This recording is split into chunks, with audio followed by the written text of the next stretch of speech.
5 o'clock. Please join us for the Pledge of Allegiance.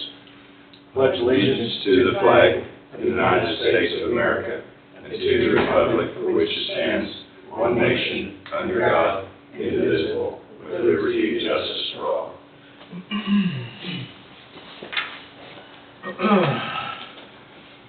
All right. Everybody's back in their seat for now.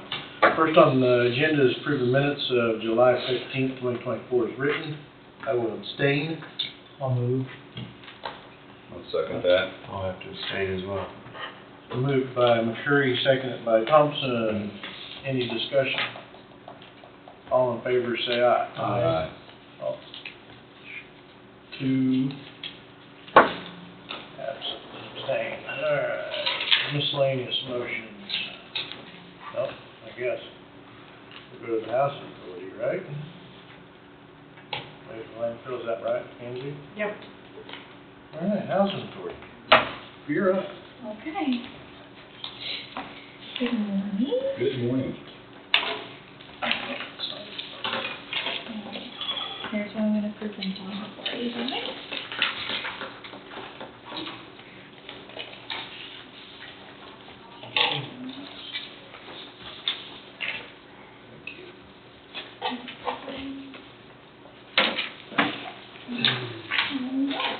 You're welcome.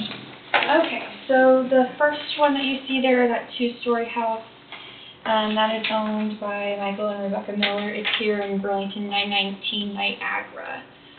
They're wanting to waive those landfill fees to build a shop is their goal. They own the house to the east of that, on the corner of 9th and Niagara, and they would like to tear that one down. They said it's going to be vacant for about 10 years. The fox all come in to have their babies there. The front door was wide open when I walked up to it. It's pretty gnarly. You didn't go in and pet the critters? I did not. I did not. That is my district, and I know the one she's speaking of, and I would so move. I'd second that. Moved by Hugan, seconded by Thompson to waive landfill fees at 919 Niagara. Yep. All in favor say aye. Aye. Aye, motion passes on that. Okay, my second one there you see was, it does look like it had a fire. It's not the owner that currently owns it. The previous owner had a fire there. Then the second person who owns it came in and is now wanting to tear it down. That is at 1249 Underwood. That is in Burlington. I believe it's Steve's district. Tyler and Amanda Davis own it. They are wanting to tear it down and build a new house there. Can I make that motion? I'll say. Moved by McCurry, seconded by Meeks to waive landfill fees at 1249 Underwood. Any discussion? All in favor say aye. Aye. Aye. Motion passed. This one is in Burlington? It's technically a Burlington address, but it's on Underwood. It's when you're going out of town here on 12, like towards Leroy, but it cuts back to Underwood. It was fire there. Yeah. That's what I thought it was. I'm trying to get that for you guys. So. All right, thank you guys. Thank you. Thank you. Okay, I apologize. There are some miscellaneous motions that got put in underneath. Oh, okay. I'm sorry. I don't need to stay for it, but thank you. Thank you. Thank you. Thank you. Mortgage release and a tax abatement.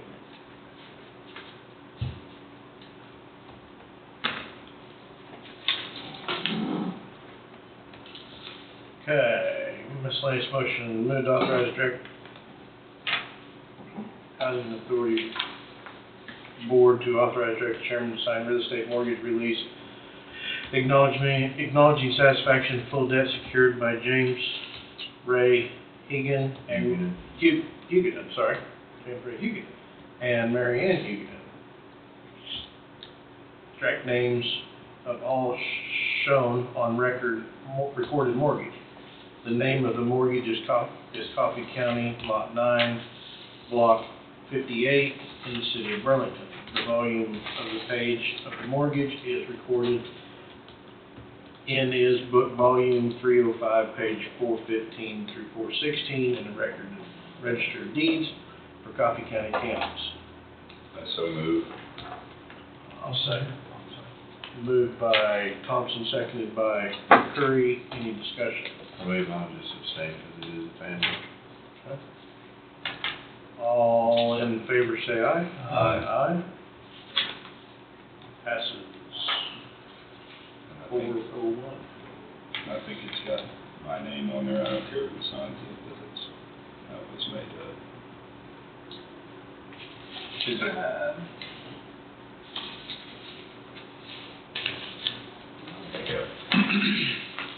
Careful.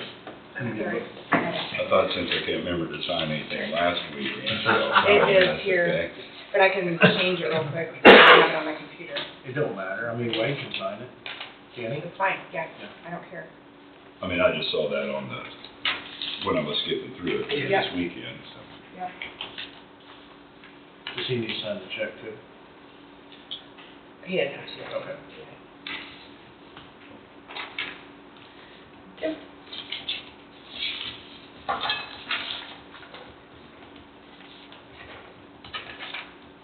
Okay, you said there's one more miscellaneous motion? Right below it, Oh, it's a tax abatement. It's moved to authorize Director Chairman to sign one tax abatement in the amount of $364.98. Discovered on, had wrong taxing unit. Had the wrong taxing unit on, so Yeah. also move. Second. Moved by Meats, seconded by Knight. Any discussion? All in favor say aye. Aye. Aye, motion passes.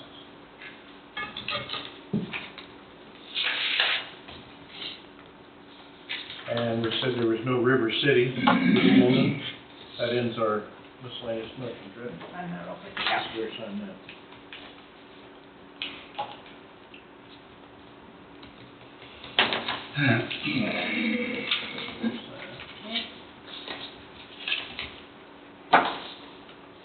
Miscellaneous, no River City. I guess we can start our 9:15. Mr. Yes, sir. Economic Thank you. Development. Thank you, Commissioners. Good Good morning. morning. How you doing? Good. Good to see y'all. Good. Hope everybody had a good weekend and good to see everybody back at us. Good.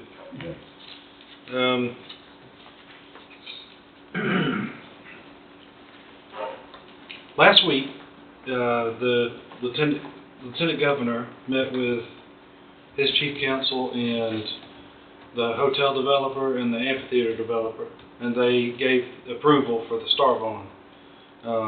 And they've green-lighted the study. So the state has or either is in the process of ordering a consultant study, feasibility study. When that comes back, I think the next thing the commission and the city of Burlington will see is the attorneys come forward with the actual firm agreements for what's been discussed, what's been proposed. But just for a recap, the individual developers are not asking for any material support from the commission or the city, just tax maneuvers, mainly a CID and an abatement of taxes on the amphitheater portion.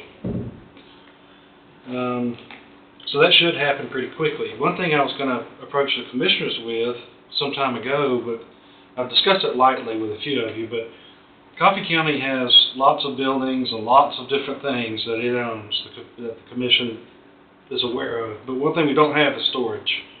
We're out of storage completely. I was hoping that if this project continues to move forward, this amphitheater and hotel project, that there be some type of consideration of enhancing what either adding on a facility at that site or on the back end of maybe the amphitheater, just for county storage. One of the things that, you in your budget last year, you gave the Arts Council, for instance, money to buy a mobile stage that could be used countywide. It could be set up, and instead of playing on the back of gooseneck trailers, there could be an actual mobile stage set up that the Arts Council would service with all the communities. I just need storage for that. I've never had anywhere to actually put that, so that's why the Arts Council hadn't bought it yet. That's just one reason for storage. There's many others. If you were to talk with all the different departments, everybody has storage needs. And, but anyways, just throwing that out there for you to be thinking on as a possibility. Spent time this early last week with Bart Massey. He came to town and with the focus of finding somewhere to live. So his focus is on New Strong because it's kind of a sweet spot. It's close to Lebo, it's close to the airport, it's close to the KSMC site. It's kind of in the center of the county. He met with Mayor Rhonda Taylor in Atlanta, City Clerk of Atlanta, and they hit it off. You can imagine their personalities. They got along pretty good. And but Atlanta was able to point him towards a house, so I think and he really liked it, so I think he's found a place. We'll see. He's supposed to work on that today and tomorrow, trying to secure that. I mentioned 2 weeks ago that the demographics had changed just a little bit. Well, actually, back in 2020, there was never a census actually done. That was when COVID hit, and the Fed never actually sent census people out to check door to door like they normally do. So there was never any real census changes to most cities and counties' numbers. They were just estimations. But those census numbers are now starting to hit, and many years late, but they're changing the way grants work and funds are allocated.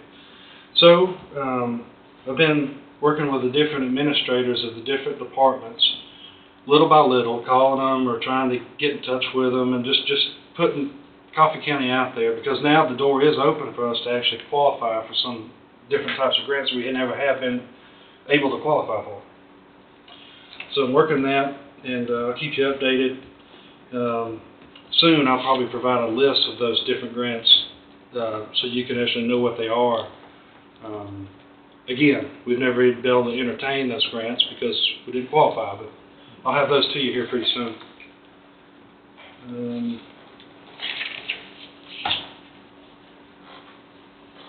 Also renewed last week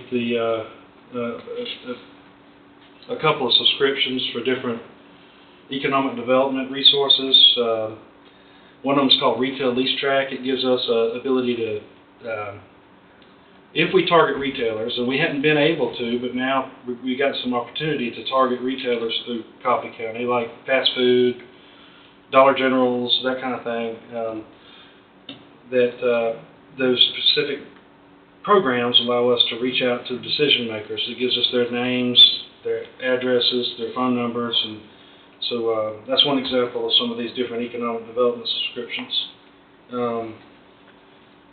And again, tying back in with the census changes, I think that's timely. I think that some of our communities, again, like Leroy, could really do with a Dollar General or a Family Dollar. I think now's the time to start pushing that again, trying to get those things in those communities. And that's been a blessing for Lebo, Dollar General. Amen. Gosh, it's nice. I mean, I shop down here, I shop at Dollar General, Lebo. I mean, it has been very helpful. That's right. Not just on a tax level, but a social level. Right. Just being able to buy butter when you need it. I have to drive 17 miles. Yeah. I think some of you have probably got the text from Terry at Quipcom. The Jacobs Creek fiber grant got approved, which is huge. And I think that Terry will be coming back, and that's purely Quipcom and the commission. Nobody else helped with that. Y'all did that. Good job. Well, I would say at that one of the Zoom meetings I sat in on, the sheriff was involved, Amelia at the health department was involved, school board was there, Craig Marshall. Yeah, I mean, it was a combined effort with all of us. I firmly believe that. I mean, we let the state know how we all stood on it. And it is a good deal. It is a huge deal. Absolutely. It's big. Yeah. And I'm sure Terry will be in front of you here pretty soon and talk about it. There's a project north of us that Coffee County has not been directly involved in, but we've been, from the economic development level, has been supportive of it. So when the KSMC project kicked off, at BDO, the CHIP project, there was a realization there was no rail access to that site.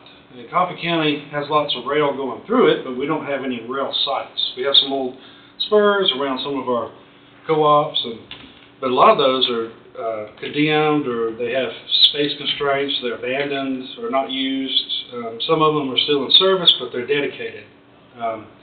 When I say rail access for industry, they want a rail yard where they can set a container off of a rail car onto a truck and have it shipped to the supplier of the industry.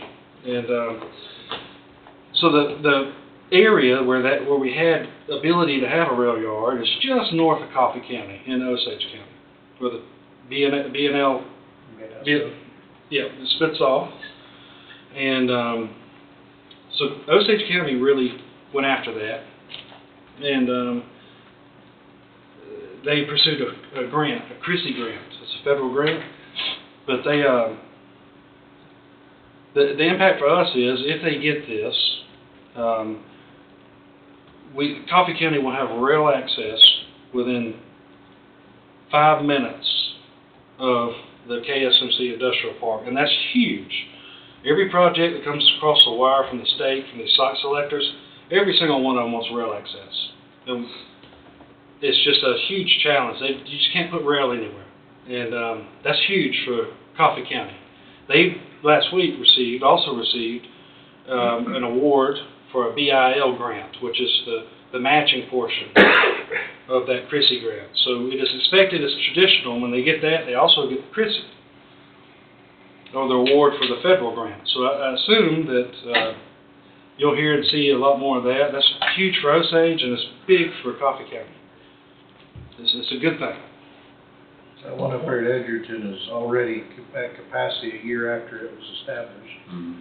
And they've been growing it like crazy, but they can't grow the rail terminal itself. That's right. So I've always been, that's a transcontinental line for BNSF that runs through Lebo, which splits off right there as well.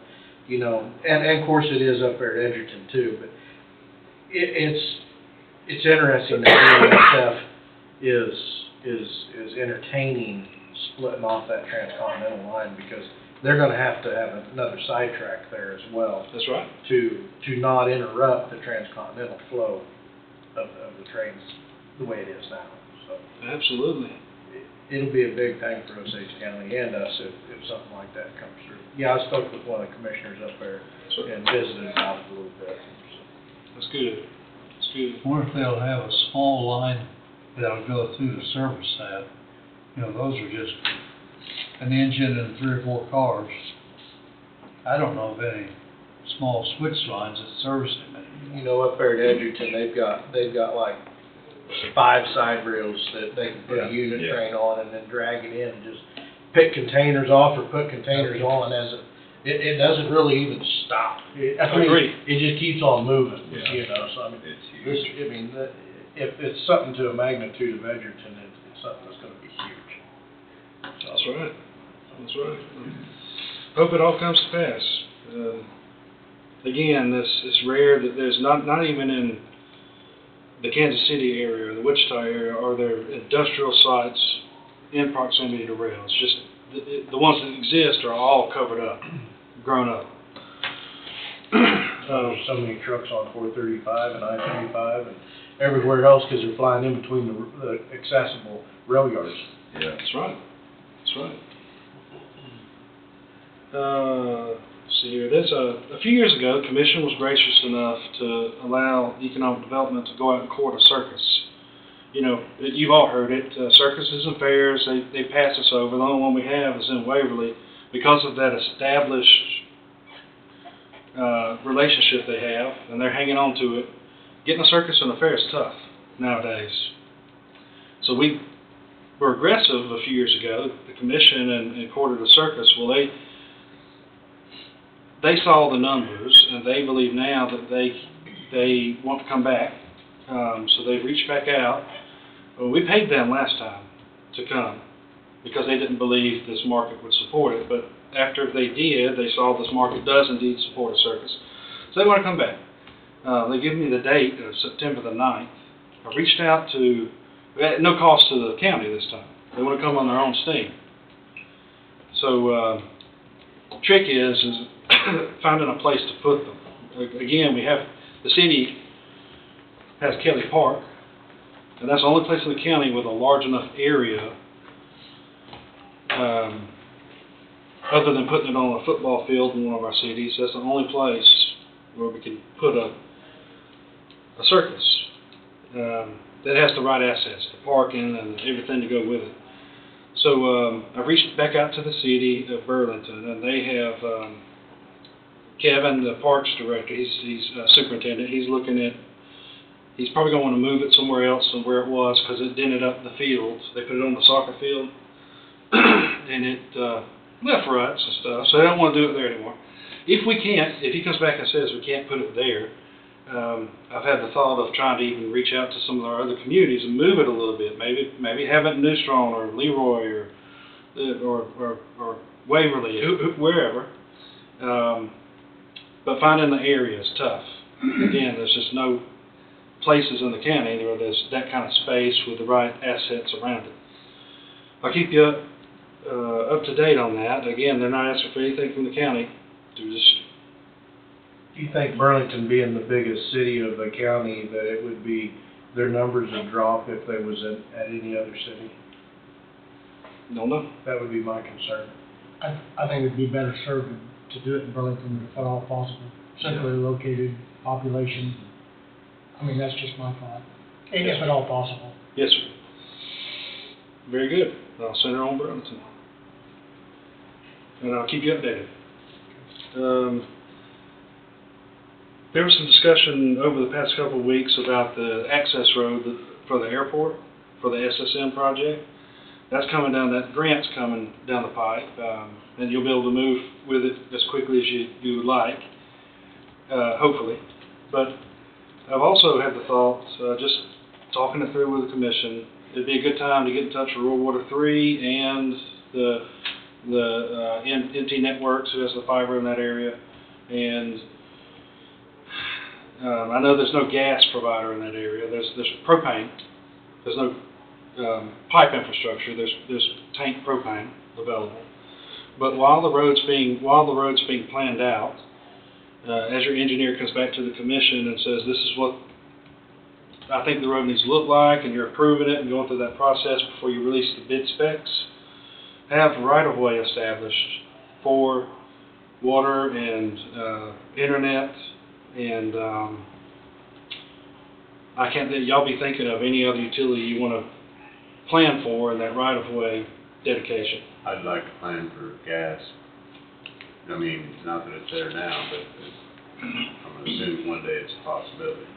Right. So line gas. That's just my thinking. I could be wrong. Sewer? Yeah. I mean, I know they're gonna have a set, they're gonna use a septic system, but, I mean, that doesn't mean that it's not gonna be available one of these days towards New Strong, or coming up 75 Yeah. from New Strong. Probably get some more, hopefully get some more expansion there, I would think. That'd be, And the grant's been approved, is that correct, Bobby, for Yes, that road? I mean, that's a done deal. Done deal. Right. There was what, 750,000 for the county? 500,000. 500,000, okay. I knew there was a number there, so. Yes, it's kind of deceiving. 250,000 of the grant is actually a loan, and SSM's agreed to pay that back. And right, yeah, Right. yeah, 750 was the figure we discussed to That's start with, and we were talking about it. that's right. That's right. But a total, to answer your question, a total of 750,000 of net proceeds will be used towards the road. That's right. Right. Well, that's good. And that's all I have. Yeah, the more you can plan in those easements, probably the better than others. Kind of like the pocket on your shirt there. You're not using it, but you need it, it's pretty handy. That's right. That's good. Nice to have it. Yeah. All right, thanks, Bobby. That's all you got. Thanks very That's much. it. Have a good week. Thank you. Y'all too.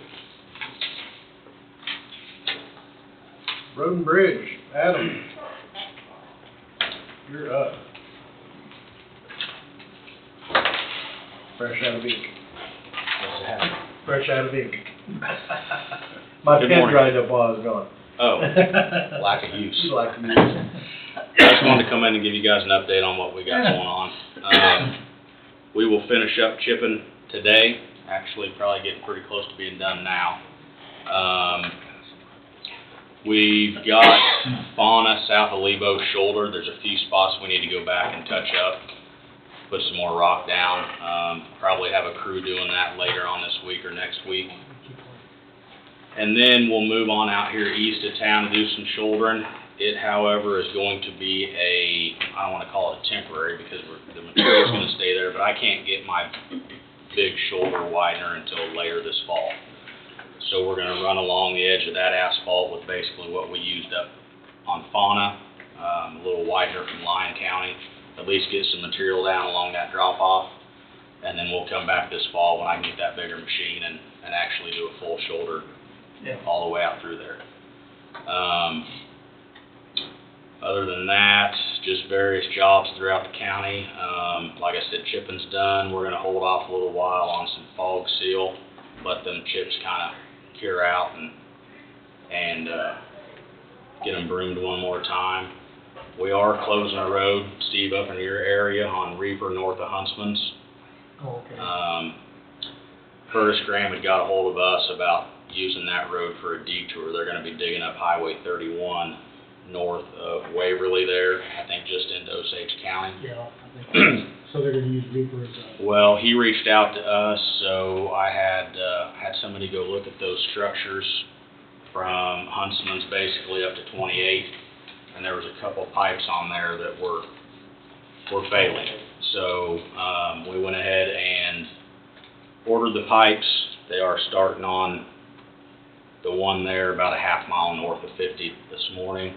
Have it dug up and replaced this week, and then if Curtis decides to use that as a detour, it'll be done and ready. And you're not doing anything that didn't need to be done anyway. No, thankfully we did a little inspection on that and found an issue, so that's pretty much it, unless you guys have anything for me. Fauna Road, when I pulled off at 24th, have you done the side roads yet? No, Okay. hoping to get, we didn't use that shoulder machine on those radiuses, but I'm gonna get a crew up there hopefully sometime this week to put some gravel on the radiuses. That reminds me, Highway 50 kicked off this past Monday. They started there at Fauna on the north side and started milling. I'm not quite sure, I think maybe a half mile or 3/4 of a mile east there and got into that curb. So now they've milled down to curb elevation. Now they're coming in with an excavator and digging that remaining 4 inches, whatever it might be, to get down to that 12 inches of depth. So knew that was going to kind of happen, I and hope they plan for it. we had nothing major last week, just, some struggles they were dealing with that Kenny and I were up there about every day, sometimes 2 or 3 times a day, getting stuff lined out and fixed, so they're making progress. That curved that whole stretch. Mm-hmm. I've dug a lot along that old curve up there. But that's what we got going on. You guys have anything for me? I just want to swing in and give you an update. They've closed 50, haven't they? It's closed basically everybody other than local traffic. Yeah, local traffic. It is kind of congested sometimes. I do know we've got a few phone calls from some citizens, and I think maybe the mail carrier maybe. The road is open, but they need to be aware that it is still a construction zone, and not to be flying through there 60, 70 mile an hour. So the contractor did mention there was some people that haven't been obeying traffic, laws, so, You're always gonna have yeah. that. But, Glenn Colwell talked to me last Monday evening at a meeting. You're getting ready to clean that ditch out there south of Leroy on Reaper, on that main curve. You gonna do the whole curve? yeah, basically, what we had talked about, or what Clint and I had talked about, was that field drains there where Reaper turns back north there off of Second. Yeah. Drains hard in. Drains there and goes through our box culvert. We're gonna start there and probably go all the way around to where we took that entrance pipe out, back Yeah. over there towards your road. We need to get that cleaned. How Just, far north are you gonna go on the east side? probably not a whole lot much further than where that field drains out. Where it's really silted There's in. some drainage up, you know, there's a box culvert up there. There's another structure to the Short north. half mile, and there's a little bit south of it, there's some drainage coming. I'm not too sure why we're there. Yeah, we'll just have to take some shots when we're I might take a look there. at that, Adam, Yeah, which I know you will. because some of that water actually goes back north there, I It does believe. go back north from the entry into that field. Yeah, It does go back north. yeah. The main problem is right there towards It's that to the curve. Yeah, you're gonna dig out 15 inches of dirt Yeah, there. there's a lot of silt. It's all filled in. But yeah, Clinton's taking care of that. He's talked to Caldwell's as far as the dirt and all that stuff, so when we get some time, we'll get down there, Yeah. hopefully while it's dry. Yeah, Glenn talked like he's gonna be here the next week. I said, well, I'm not sure how quick, but, Yeah, well, things come up, so yeah. that's not always the case. I don't like giving people a timeline, Right. because it's hard to keep. Makes a liar out of you. It just makes you look bad. Did your guys' parking lot and salt barn, all that's been paved, done, paid for, everything? That was last summer, yeah, That's what I thought. yeah, all done. We was just trying to go through our budgeting, and I seen it was still on there, and so I just wanted to make sure it was Yeah, that's all done. Okay. Just didn't have it off the capital improvement plan, and then landfill cell number 5, still planning construction. 2028. Is it still gonna, is it gonna be 2028, or I have is to it check gonna be with- moved out? I checked with Ryan on that one. I'm not too familiar with that situation. I just knew it's possibly a moving target. The more trash we put in, the sooner it's gonna be. Yeah, The less could trash, be. the further out it's gonna be. yeah, So we're just trying to figure that. Is Ryan back? yes. Trying to figure Ryan's that back out today. on budgeting. And I can talk to him about, Yeah, I was about gonna that. get with him, so you can give him a heads up. I will just have him get a hold of you then, or you can get a hold of him today when you get done. It's fine, I'll let him know. Okay.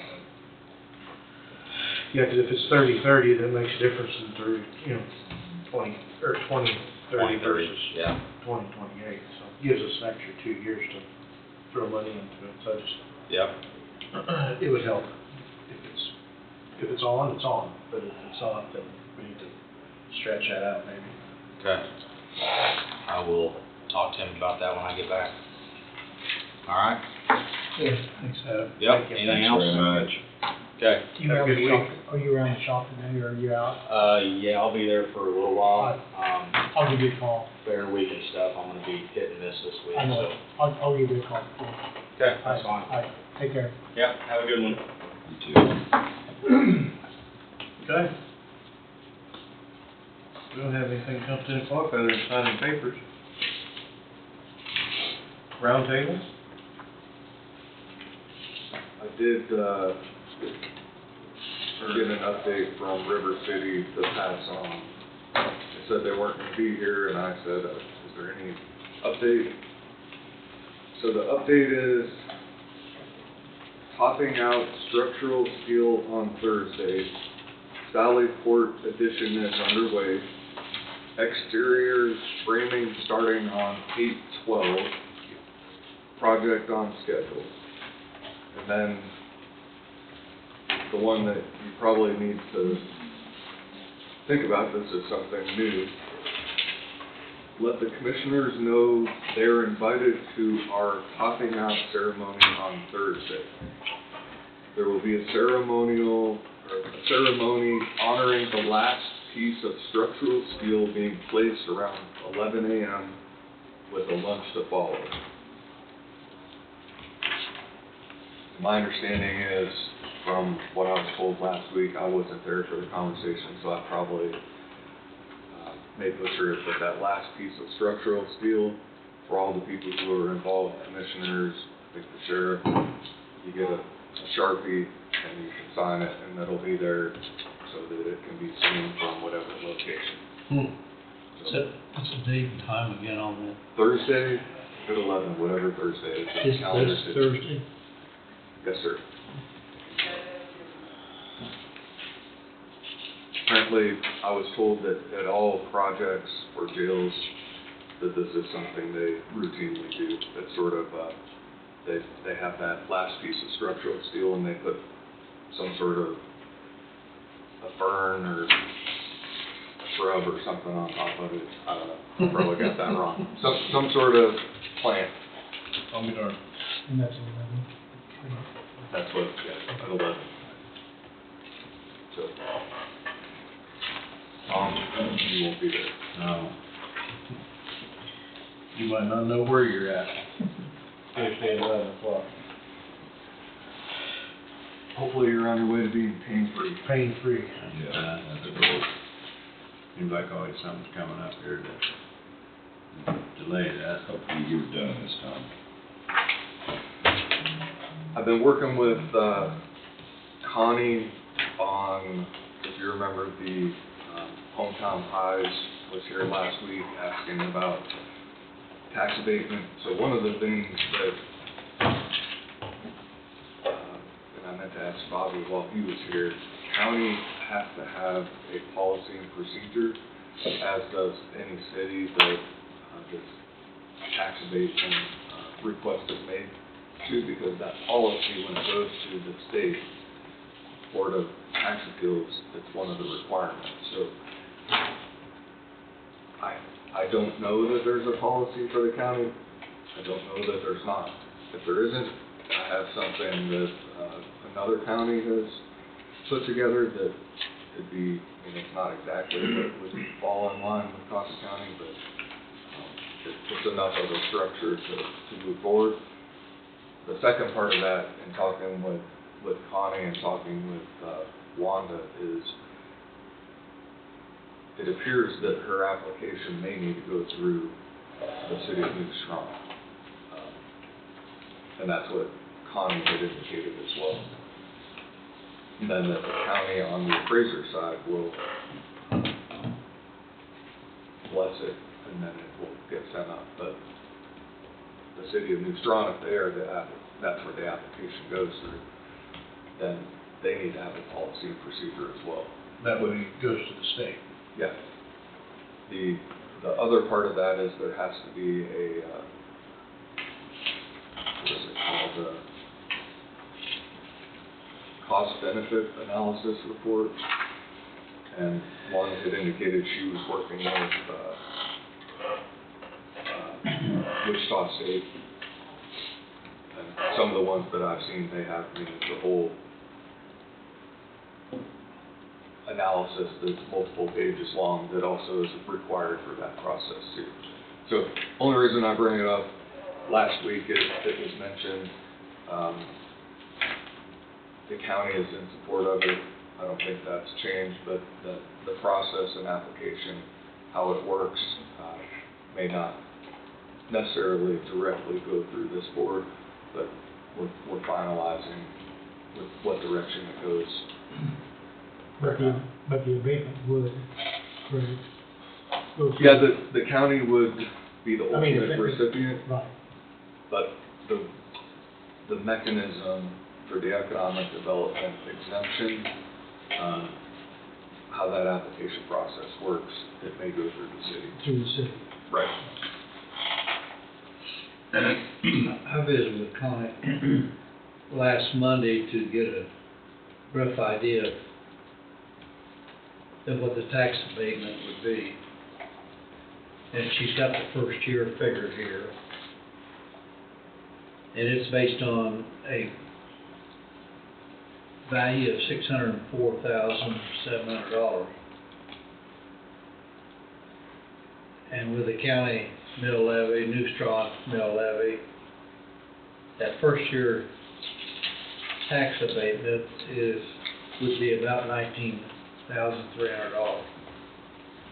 Now, she's putting in a brand new freezer, a brand new cooler, we understand they're new, and some other new equipment.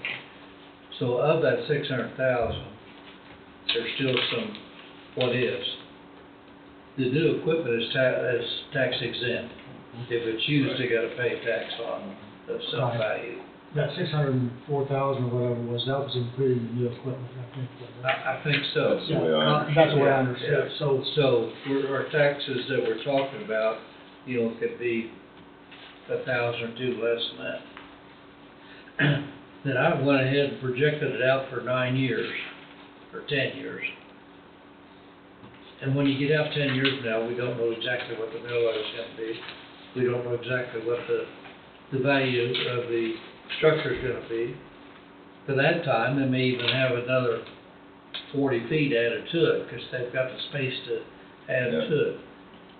But based on this current structure, for the 10 years after tax abatement, is gonna be somewhere around 155,000. And that could be,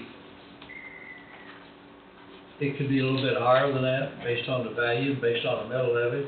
It could even be a little bit lower, but chances of, that's probably near the low level. So, the tax abatement for 10 years is gonna be in that 155 range.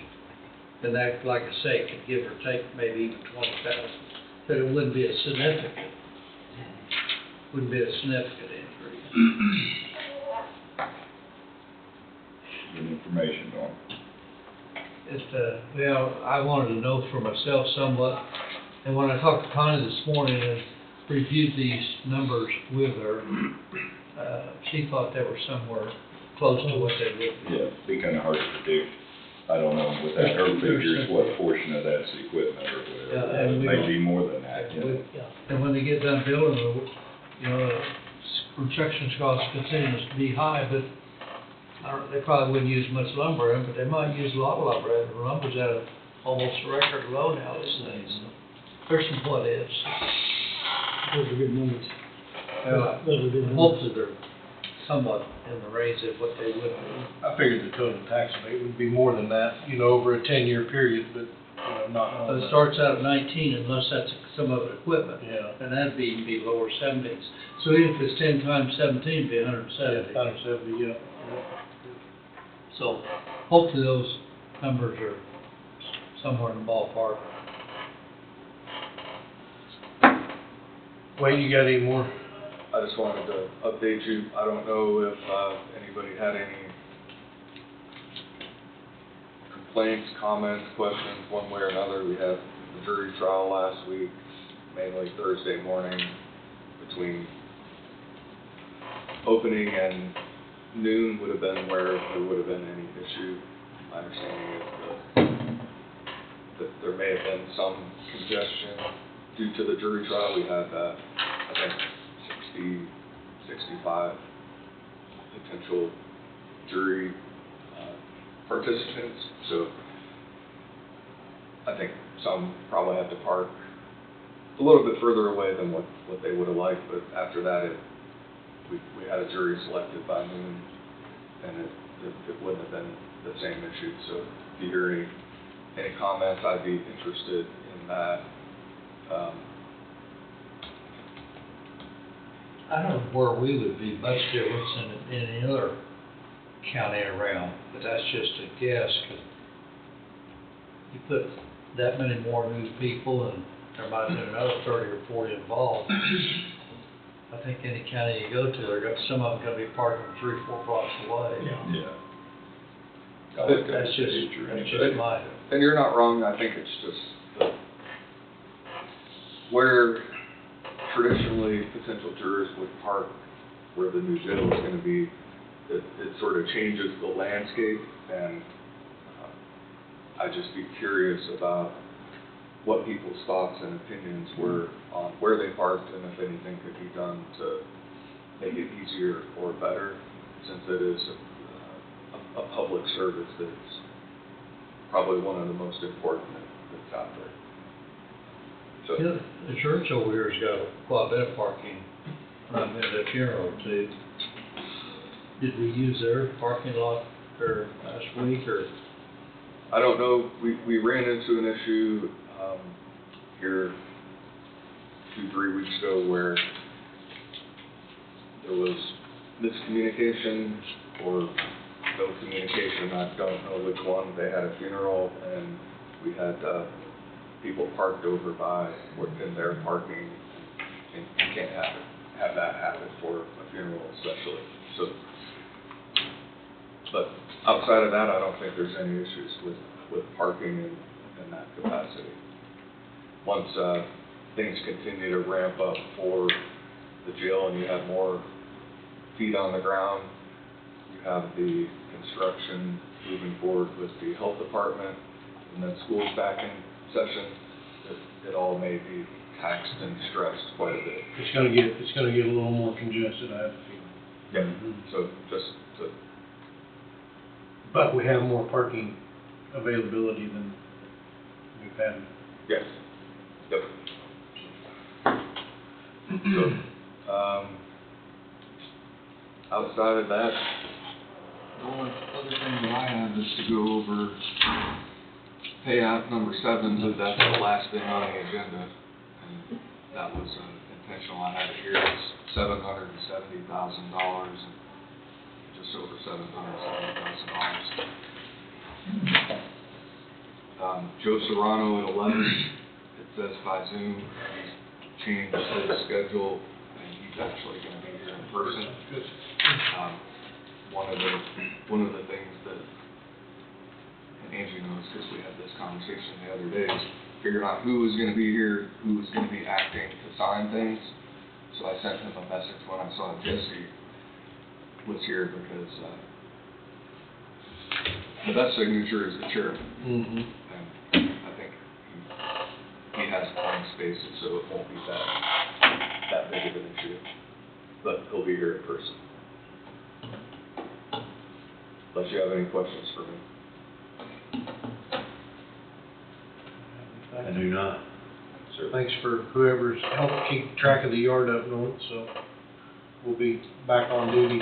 My wife will be back on mow duty come this week. Well, I couldn't cut it Saturday because it rained the weekend before it rained, and had an issue with, my mower, so I didn't get it cut the way that I would have liked, but it's all cut. And that was when? Yesterday. Yesterday. And I didn't have a blower, so I had the trim works done, but I couldn't blow it off. I tried to scrape it off with my shoe. It'll blow off. That wind blows through there, it'll be all right. Yeah, get my wife fired back up on the lawnmower again. Does she know this? Yes, or? Oh, yeah, she Oh, knows it. okay, I'm She just, knows now. She enjoys I'm mowing just and kidding. stuff. It's relaxing. Yeah. Very well. Has there been any headway on the 2 other individuals on this renting of the property? Is it just in limbo? I've not had an update, since you and I last talked. Okay. I think option 1, my opinion, to see if that unfolds, or if there's, something else that can occur. Option 2, sell it and add consider adding what I call the lake next to it. I agree. Which would require some zoning changes, but, Yeah. with the caveat that an industrial park will be surrounding that property, and people just need to know that, But just deal with it. yep, that it is what it is. I do think that lake needs to be included in the property. Absolutely. I just, if I were to buy it, I'd want the lake. I kinda hate looking at it, not own it. right there. Yeah, me too, me too. I think there'd be quite a few people that like that, like, with it. Yeah. And there'll be a select few that wouldn't, but.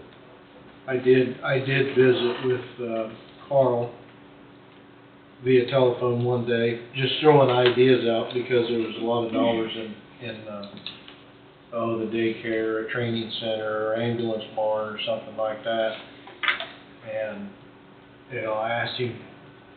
Carl Wyatt, you mean? Carl Wyatt, yes, Carl Wyatt. Asked him about, you know, the dollar amounts on the ambulance, you know, is it gonna be private, is it gonna be county? Well, he couldn't answer that question. I asked him about possibility daycare training center for the employees. You know, cause if it was gonna be a private deal for the ambulance, you know, that shed, that barn up there would make an excellent ambulance barn. You know, and then they would have to build a $4 million ambulance barn or $6 million ambulance barn. In our mind, anyway. In our mind, yeah. And so, then in the house as well, you know, the daycare, well, what's the pool look like with the daycare center, you know, so, or a training center, you know, and so I asked him if that would be beneficial to help the financial situation of TEM. And he said, absolutely it would. And I said, well, this is all, I said, I'm just spitballing out. I said, this all depends on if the commission would be willing to do something to that effect, you know.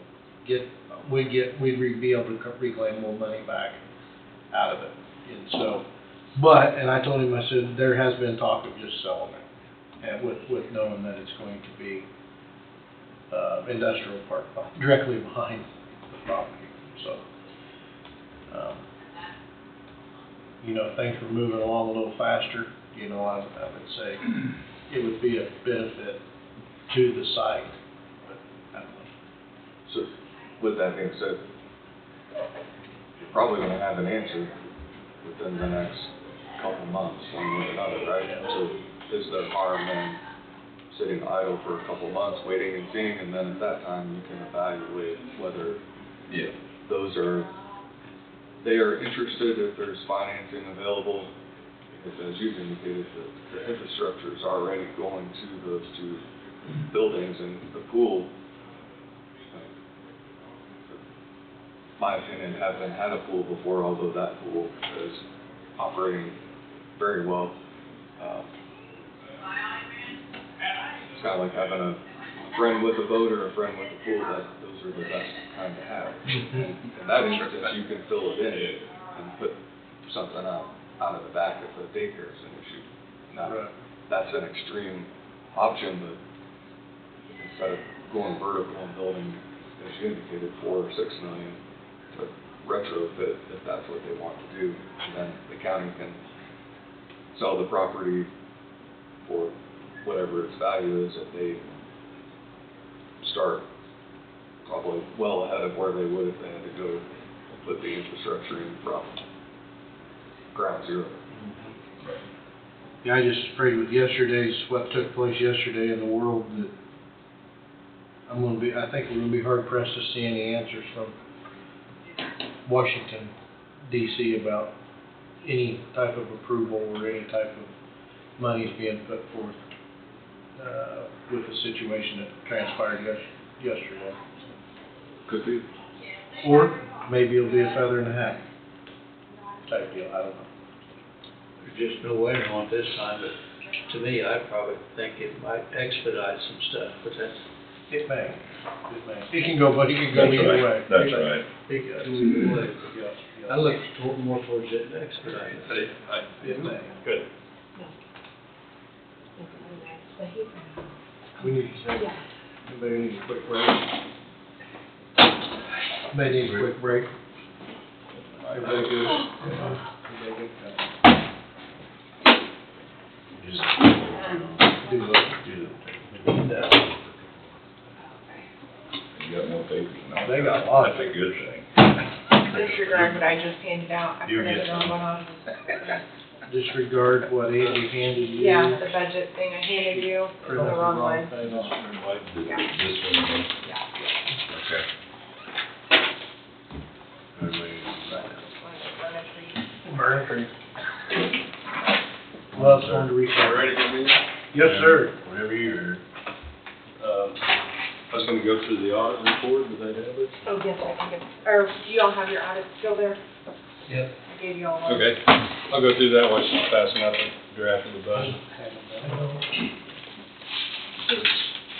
Engagement letters for next How you doing this morning, Phil? Doing good, how are you? Good to see you. Kind of rush here. Of course, completed the county's audits for 2023. I'll go through here as quickly as possible because we're gonna see the numbers when we work on the budget. But page 1, 2, and 3 is our opinion letter. It's a clean opinion on the regulatory basis of the county, which is cash receipts and all the funds, and on the expense side, it has payables at the end of the year. Page 4 and 5 is kind of a spreadsheet of the funds for the county.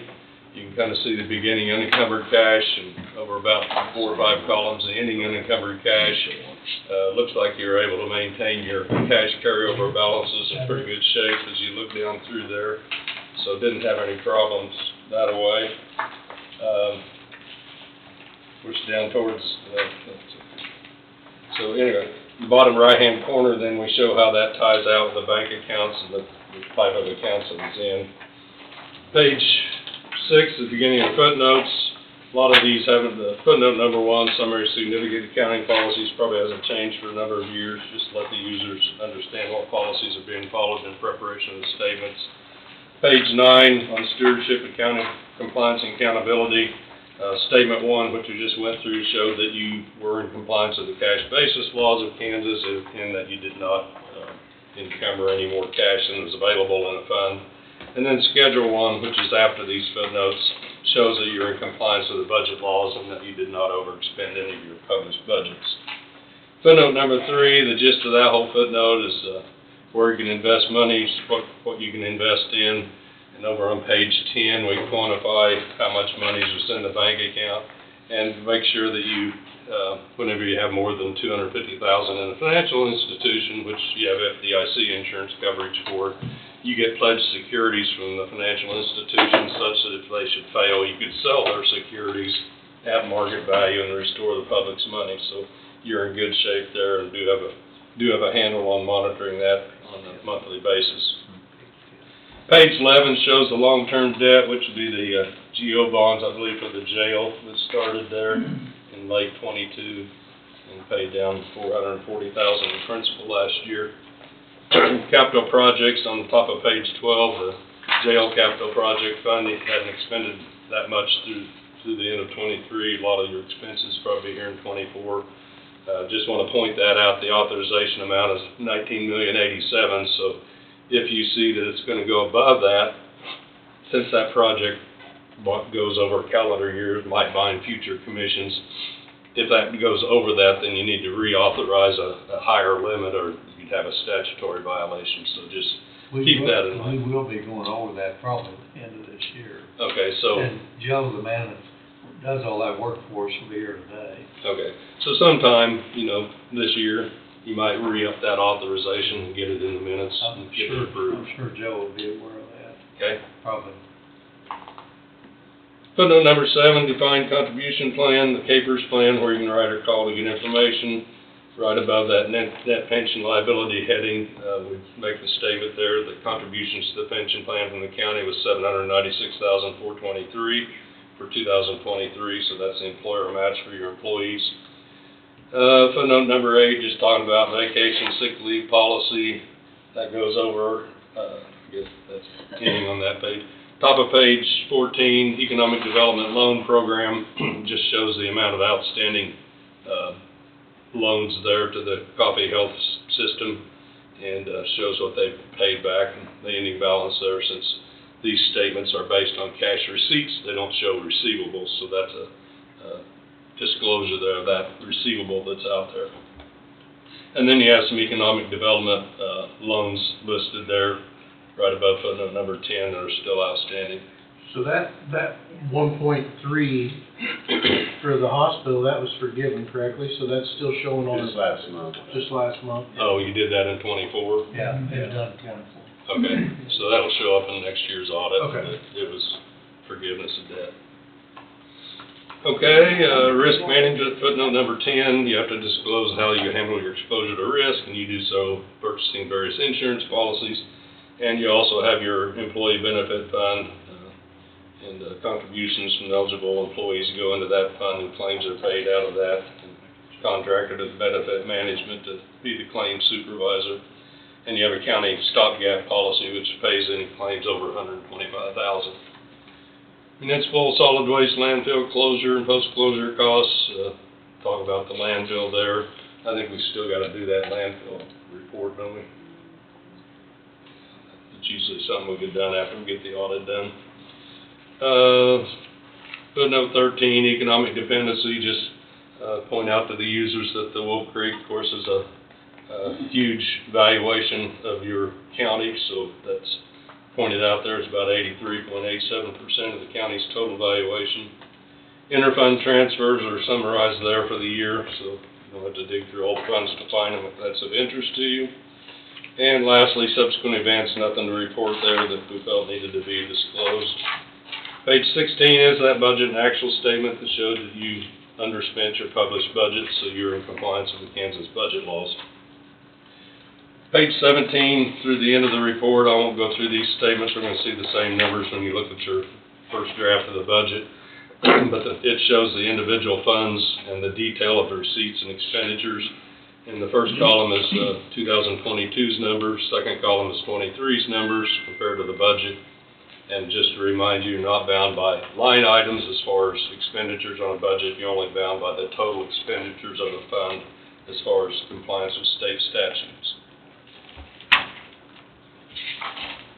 In the front of the report is a little letter dated June 10th when we were done with the audit. Just a letter of presentation required to communicate to those in charge of governance, the full county commission here. Just to let you know, no new accounting policies were adopted last year, and the application of existing policies did not change last year. We noted no transactions entered into by Coffee County for which there's lack of authoritative guidance of consensus, and all significant transactions have been recognized in the financial statement in the proper period. So, for example, at the end of the year, we want to make sure we get the payables picked up, bills that were incurred that maybe didn't get paid till January or later in the new year. No significant difficulties dealing with management and performing and completing our audit. If we did have trouble with the records, maybe that didn't reconcile or weren't timely posted or things like that, we need to point that out to you, so make sure that you're aware of the situation so you can do something about it, and that did not occur. Corrected and correctedness statements, we had some journal entries, typically accrued payroll at the end of the year from the date of the last pay up through December 23. Typical entries we'd expect to help make and reverse out some transfers at the end of the year that were upon your request were entered. So nothing leads me to believe that the statements you looked at on an interim basis during the year were not fairly stated. Next page, no disagreements with management to report. Management representation, that letter's attached. A lot of boilerplate accounting type language, things you can't glean from just looking at numbers, but if something in that letter applied to the county that needed to be disclosed in the audit report, we'll make sure it gets in there. So management that we deal with directly, the county treasurer and the county clerk sign off on that, just so we know that they've looked it over and make sure we got everything in the report that you need. Management consultation with other independent accountants did not occur as far as we know. That probably would have indicated a disagreement with management. And if it did occur, we just need to give them any facts that we have so they could render a knowledgeable opinion on whatever the issue could have been. So that's a quick version of the audit report. Do you want me to sign these, or this is Sherman? That's for the next year's audit, so okay. you'll need to just They'll need to approve do of a that motion. one. Yeah.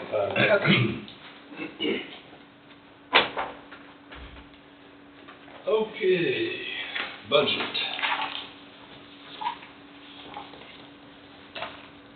I went through this and reviewed it yesterday and had a few corrections and formula errors that I found and such, and I don't know if that got passed out, we didn't intend for it to do, but it doesn't matter.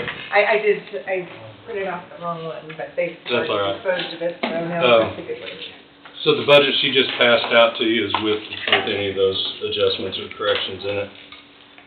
We're still under the budget lid law, so you can, and the law as it stands right now, it's changed over the last couple of years, but, basically you can't levy any more dollars than you levied the year before unless you want to go through what's commonly referred to as a revenue neutral rate process. So the county clerk has sent out the estimated assessed valuation, and they take that divided by the dollars levied, actually dollars levied a year ago divided by the assessed valuation. And they come up with what they call a revenue neutral rate, which means if you levied that many mills, you get the exact same dollars as the year before. If you flip back to page 27, I apologize, the copy's crooked, but for this first draft, I guess we can get by with that. Down the right-hand corner, you see the revenue neutral rate is 55.796 mils, and that times the valuation, go down a little bit left, 629,234,859. That levies the same dollars as last year, which is 35,098,783. Your valuation did go up from 614 to 629. You recall the year before it went from 651 clear down to 614, so it did come back up a little bit.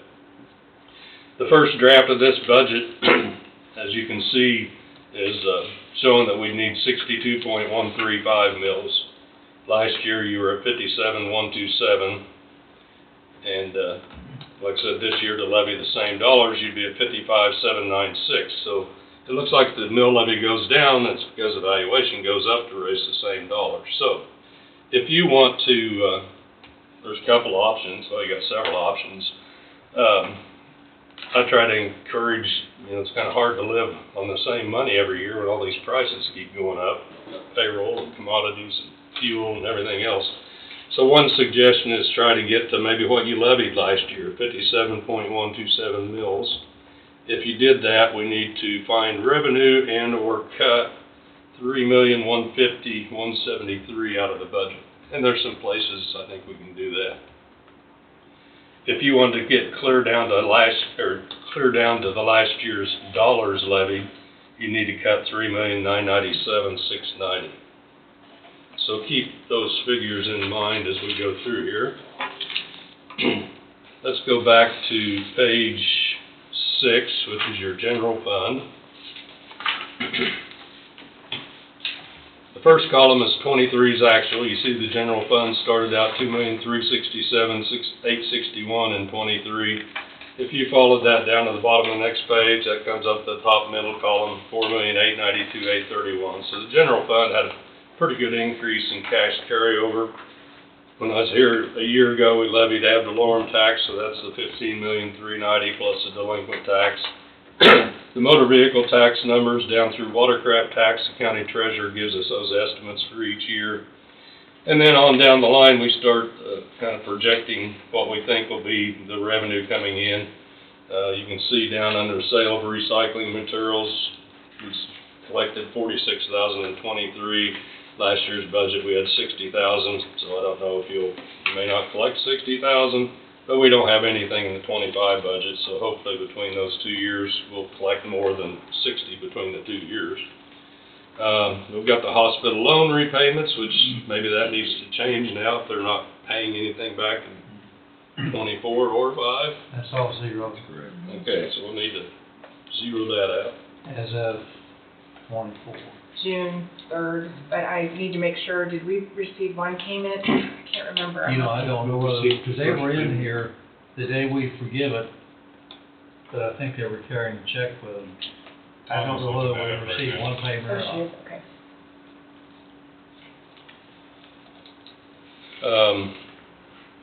Motor vehicle operating fund, whatever the balance is in that fund, by a certain date the following year, it transfers to the general fund, and the balance at the end of 23 was $27,993, so that should come in 24, and I just rounded off to an even number for 25. I don't know exactly what it ended up being. Interest on idle funds, that's maybe a place that, you know, we got $1.5 million in '24, we got $750,000 in '25, trying to be conservative, but interest rates are up pretty good, and you had $1,999,000 in '23, so I know you talked to Emily about it, whether we should leave it down there. But, you know, if you put $1,950,000 expected in '24 and '25, and we hate to put numbers in there that don't come to pass, but if the interest rate stays up there, hopefully you might collect that much. Maybe not. That's one number we need to, if you raised them to $1,950,000 in both columns, that's $1,650,000 of the problem. Now maybe we don't want to be that aggressive. But that's one thought, one area that if you bring in more revenue, that's going to help get your mill levy down. So you're projecting that 24, $1.5 million, is that right? That's just, I mean, that's just a yeah, projection. yeah, And then for 25, $750. right. And I'd have to believe it's going to be more than $750,000. Right, I mean, this is real conservative. Yeah. Yeah. I think maybe you could be safe with $1.5 million there, so that might help a little bit. Don't forget though, the money we're making, we're gonna have 15 million left, That's true. Yeah. because we're paying on Because this little on the- bunker out back. Right. Right.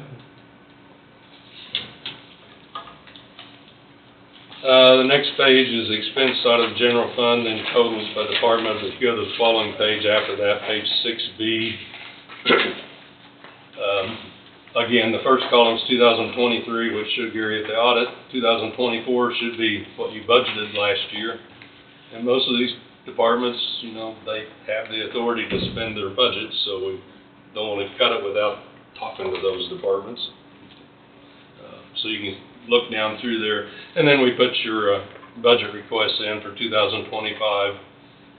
Angie helped us with those, so you'll need to look at all those and see if there's anywhere that you see could be cut. You know, you get down to courthouse general, you did spend quite a bit of money in '23. There's not as much budgeted in '24, so you need to make sure that's enough number there, plus you can see the number for '25. But most of the departments in there, I don't see places where you could probably cut. The next page, 6C, there might be, I guess we added a few little departments here. Do you remember which ones it was? Resource Council was one, which we used to have it, and then they didn't budget for a few years, but now they're budgeting just the 1,500 again, and then, well, we added radios. What? Radios was already on there. It was, okay. And planning and zoning was a Planning new and one. zoning. That was Okay, good. so that shows up on page 6C, where we didn't have anything in '23 and '4, but now we have a budget there for '25. You get down towards the bottom, you see construction, public works, asphalt program. I'm not sure what that is. You only spent $320,000 in '23. We've got $1.5 million. We've got $2 million budgeted in '25. So if that's a place you could cut budgeted expenditures, that would help bring your mill levy back a little bit. That was Ryan, wasn't it? That was, they wanted to do more asphalt because, Yeah, plus I think the cost of the asphalt per ton was higher. yeah. Well, they've been trying to do the same amount, been trying to do the same budget every year, but it's getting less miles of asphalt. So he's gonna raise the dollars of availability to create more asphalt miles. Yeah, because we're kind of falling behind. Yeah, falling behind, yeah, pretty Yeah, but severe. there's not many roads that, I don't know how many miles there is that doesn't have that 2 inches of asphalt now, Mhm. and they're just happening in chitlers. They're getting along pretty quick on it.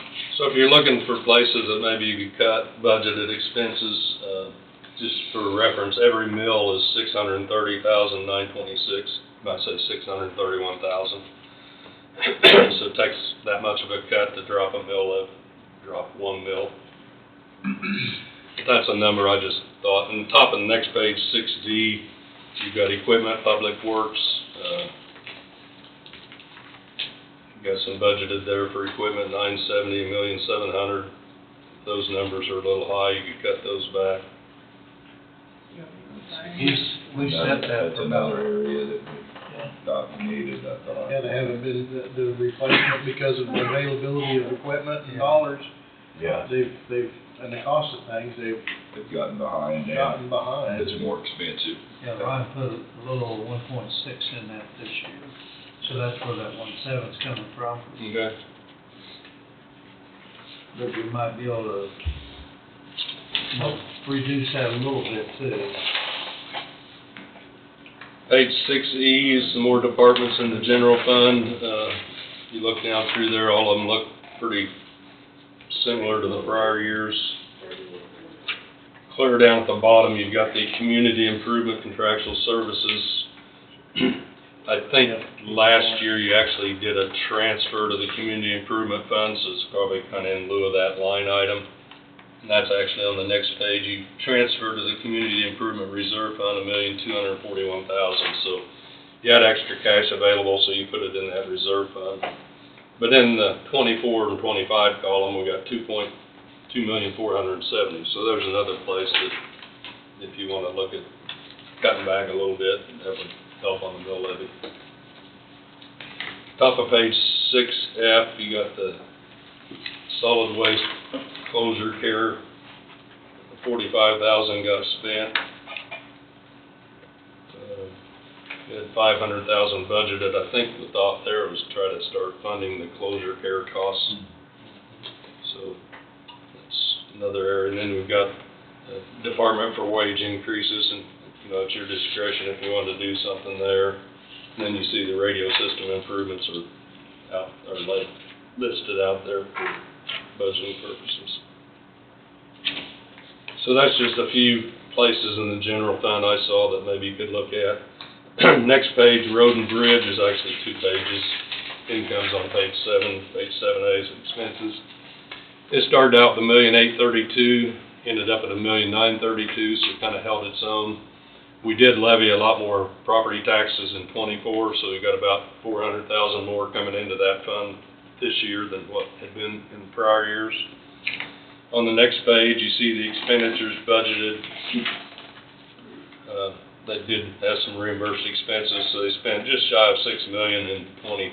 Of course, prices have went up, and we're projecting $7.1 million for '24.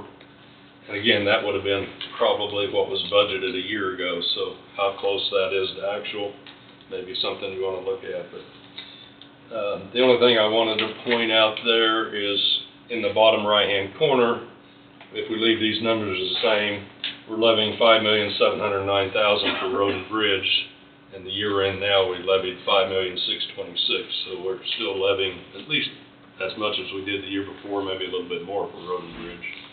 So it's not out of line, I don't believe. Next page, the ambulance fund. And on these funds, I kind of like to look at that bottom right-hand corner where it says tax needed, $999,000. And if you look up in the middle column, about the second row down, the ad valorem tax, $996. That's what's coming in this year that we levied a year ago. So that's very similar. And the budgeted expenses are about the same. Conservation district down below, their appropriations been needing $32,000. So I put in a cash reserve of $1,000 because we don't know exactly what delinquent taxes are going to be. So if we don't assess just a little bit more to compensate for delinquent taxes, there won't be $32,000 in the fund to give them, and they're counting on $32,000. So you can see the cash balances at the top of that fund was $689 back at the beginning of '23, went to $539, projected down to $63. So by putting a little $1,000 amount in there, it gives a little cash cushion to hopefully collect enough taxes to remit to them what's budgeted. Extension councils on the top of page 9, that's the same way. Had some cash, well, didn't have much cash carryover. Looks like the expenses budgeted for '25 are less than what they were for '24 for whatever reason. I guess that's accurate, I guess. Might check that number. Health fund, the bottom of the page, we're levying $700,000. Last year $679. That levies went up quite a bit because the cash balances have kept coming down in that fund quite a bit. Top of page 10, you got the Economic Development Fund, has a little cash carryover. Expenses there for personal services are quite a bit lower in 25 than they were in 24, or what was spent for 23. So, I don't know if Is that, that? Economic Development, you might double check. I think, yeah, because.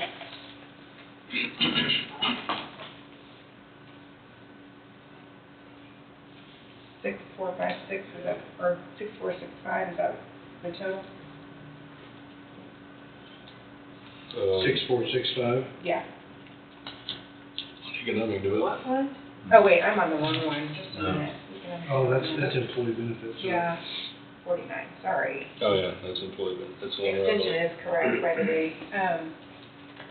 Yeah, I think it's because the planning zoning moved out from underneath economic development, so Okay, 156, 100 is correct. okay. Employee benefits down below.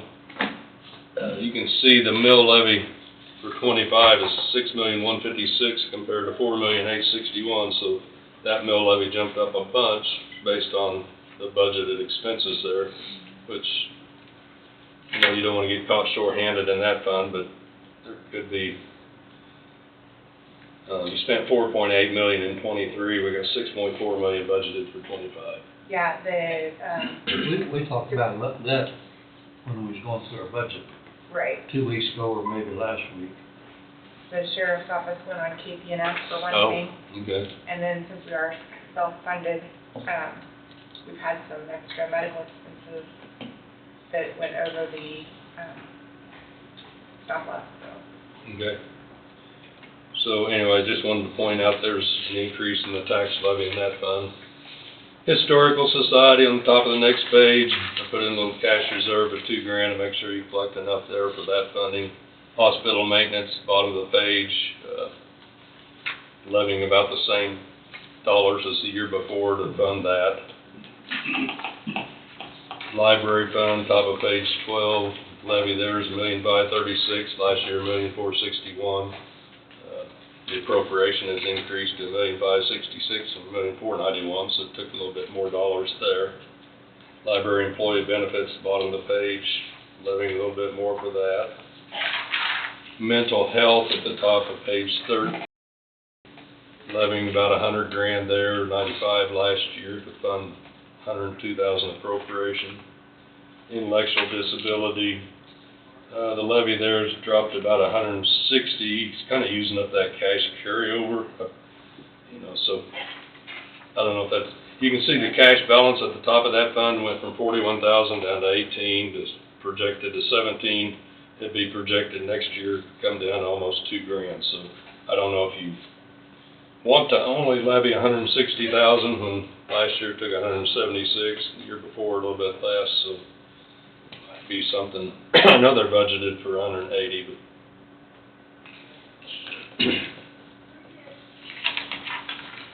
noxious weed at the top of page 14. I guess my concern with that fund, the way it's sitting, is started out 2023 at 345,000, started at the end of the year at 641,000, and we did drop the tax levy in that fund last year, so in place of 625,000, it's bringing in 469, so obviously that's, we're bringing that cash balance back down. Then for 2025, that levy in the bottom right-hand corner, 288,701, you know, that's going to bring that cash balance down to virtually zero, so that, you may want to budget more expenses in that fund to get the mill levy propped up a little closer to what it was last year. Isn't that the fund we had trouble with, when they were trying to buy chemicals at the end of the year, Phil, that he was asking, Todd was asking something on that. He needed more, I don't remember. Well, I know he always buys chemical at the end of the year, yeah. gets discounts. And it looks like, you know, we do have the costs budgeted, but we don't have that reimbursed expense budgeted, which always comes in at a pretty high number, so should be safe, but I just hate seeing the dollars dropping so big compared to the prior 2 years. Special bridge, that's another one at the bottom of the page there. It's carrying around 4.5 million cash balance. It's kind of held its own in 23. The levy there in the bottom right-hand corner is $1,680,000, which is lower. We got $4 million in cash reserve. I think it ought to be moved up to the capital outlay line. Just make it $4,023,000.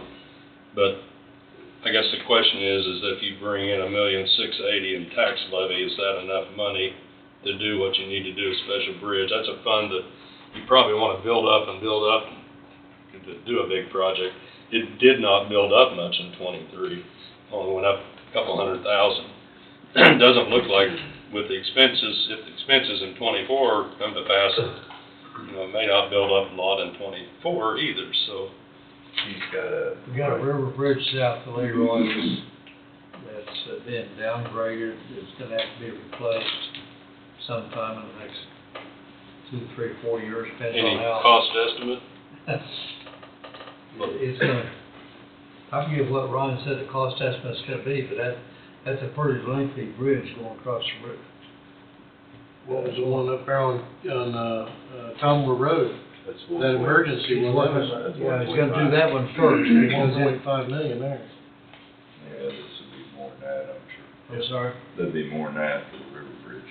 Well, originally here, 3 or 4 years ago, there's, I think in the 2.5 million, but we know how things have increased. Yeah. Here the last 2 or 3, It- yeah, he's gonna do that bridge first, this and here, second or 3. That bridge looks great on top, the understructures. Well, I think in that fund, it looks to me like it needs to have another $500,000 in tax levy added to it, which is shy of $1 million, just to keep up with last year. And maybe you'll build up a couple $100,000 this year, and maybe it'd build up a couple $100,000 more. So if it did, you'd be at 4.7 million maybe. That doesn't go very far. Right. So that one, in the final analysis, I think you need to raise your budgeted expenses to get the mills assessed higher. Mental wellness on the next page, we just took the cash available. I guess we had a tax levy in 23, but we don't have in 24 or 5, does that sound correct? So we just budgeted to spend the balance of the fund. And the rest of these funds on the budget, basically we just carried over the cash and budget to spend them all. They're not tax levying funds. Special noxious weed on top of page 17, you can take a glance at it. It's holding at about $397,000. We had a transfer budgeted in 24, which may or may not come to pass, so you got about $400,000 in that fund. Emergency telephone service there at the bottom. See the cash balance and it keeps going down a little bit. Not sure we got enough budgeted in 25 based on what's been spent before. Well, you did capital outlay in 23. I guess maybe you might not have that the next couple of years. Tourism convention on top of the next page. Solid waste at the bottom. That's a fund you're gonna have to deal with, Angie. Which one? Bottom of page 18, solid waste fund. Yeah. In the right-hand column, it's 51,000 in the hole. It's not bringing in enough revenue to cover the level of expenditures going out. That's what's budgeted anyway. I mean, we only took in 207,000 in 23 and we spent 288. So that went in the hole. Went from 80-some thousand down to 1,700. And we've got budgeted revenue in 24 and 5 at 325,800, which may not come to pass. And the expenses, if they stayed the same as 23, it's going to need some money, either transferred from somewhere or. I think we did transfer, didn't we, Richard? Yeah, we transferred some earlier this We year. increased, In we 20. increased, 4. Yeah. Yeah, we increased the, we did it, thought we'd have to do it again. Yeah. Maybe late. Am I thinking right? yeah. So you How might, much did you transfer?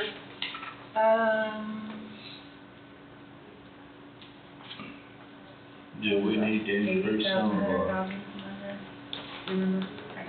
fees, And salary X number of out. fees up. Cause we were in the hole 20,000 in February, and then our balance this month is 51,000, so. Did it come from We did general? increase fees on the, Yeah, we did. We did increase 2 year, well, my. this year. This year. General funds. Probably general. I can't remember what it was. Yeah, I think it was Fair general. amount, yeah. And that should, But we're still more than some of the other counties around it. right, but we were gonna readdress that, I think. Yeah, I hate to keep raising that. So we can budget some transfers in general there to Yeah. keep it out of the hole on paper anyway. Page 19, Jacobs Creek Municipalities Fight Addiction Fund, just budgeted, spend everything. Page 20 is rural fire, which we can look at it in a little bit. It's set the levy just a little bit more than it did last year. The rest of the pages are just unbudgeted funds, so all it shows is the 23 actual numbers on page 21 through 26. So not really anything to do as far as budget. And then we get back again to the last page on 27, so you know, if you can find places to increase revenue or cut expenses or live with those 62 mills, and you probably need almost another mill there in Special Bridge we kind of discussed. So today's kind of the drop dead day to notify the county clerk of the intent to levy whatever, if you want to levy more dollars than last year. The deadline's July 20th, which is on a Saturday, so I think you got till Monday, first business day to do that. So if you intend to levy more dollars than last year, which if you don't, you gotta cut almost $4 million out of the budget. And what some people do is say, okay, I wanna levy let's say 63.135, throw that out to the county clerk, notify the taxpayers. You got more time to work on your budget. You got till August 19th hearing date.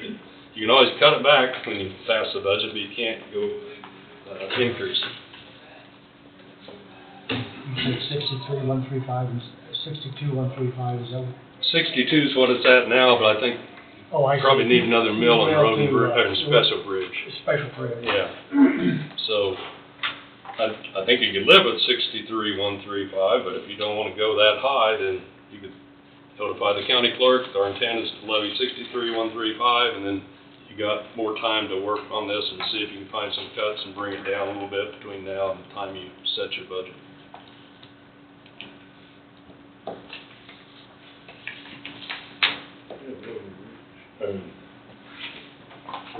Yeah.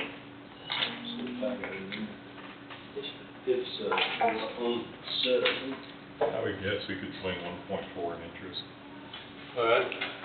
We had 1.5 and 24. Is that realistic? That's not what you had. Or what I, That's what we fixed. yeah. We kind of underestimated early. We thought the interest rates would go down sooner, but anyway, right now it says 750 for 25. I think we're gonna go 1.4. Okay. Today. But then we're gonna lose $15 million. Yeah. In the 24 column, we got $1.5 million, and it's probably close to that. That'd be fine, or you want it back to $1.2 million? No, that was fine. But interest rates going down, less money. I assume they're gonna go down at some point next year, starting in November. We were supposed to have, what, 3 cuts this year already, or something like that? Your jail indebtedness is on the debt schedule on page 4. But wasn't sure, where's it getting paid out of the general fund? We already transferred money out of there to that. Well, we transferred out a couple funds actually. That was last year. We transferred 10 million out, and we had about a little over 9 million come back in on the bond deal. So is that That's the reason at 12/31 it had 19 plus in it. So we shouldn't have to switch any more money out of funds. So that's in the jail construction fund? Correct. Those monies, you got, at the end of 23, you had 19 million, so payments will come out of that fund? Correct. Okay. So we put 10, we got bond for 10, so that was 20. And then Okay. there's one more bond. Which will probably be this fall, the way they're talking. Richard, get his hand up. Correct me if I'm wrong, but was not the jail fund for the construction project, not for making payments? Because if we make payments, then what's it gonna take, another year and a half to build the jail? And I spend $1 million on payments, that's $1 million less we have to construct the jail with. So I don't wanna take payments out of that 111 fund. Yeah, that's the reason I pointed it out is I see. I don't have those payments budgeted out of the general fund anywhere. Right. If it's gonna be taken out of general, transferred, and then made, sounds like what's in the jail construction fund is just gonna get the thing built. It's not gonna make the payments on the bond.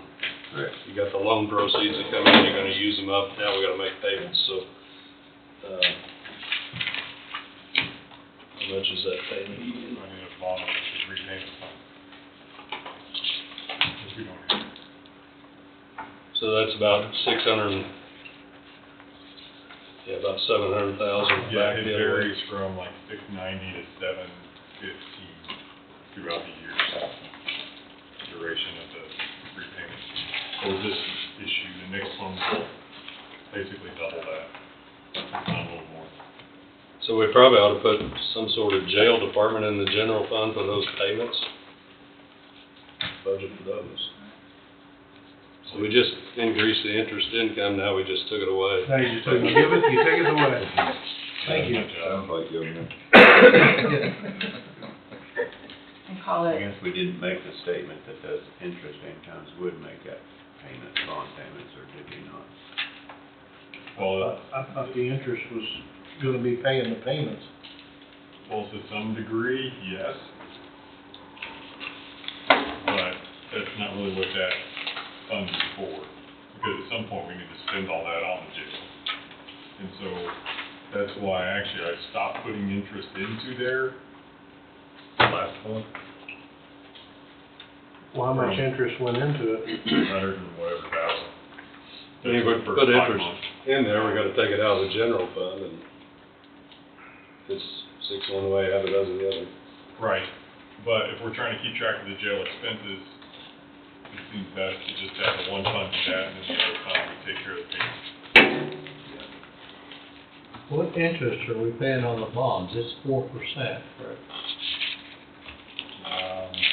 It's 359 or something like that, Okay. What interest are we receiving on the income side? 349, because I can't collect over 35. Should be awards, Should that's be the way I thought, awards. I thought that's what it was gonna, that's the way I thought it was gonna go down, was the, But we're gonna spend all the money, so, That's gonna get less and less. correct. Those two interest rates are close enough together that the 10 million we put in there, and what was the net on the bond, 9.3, Something like that. something like that?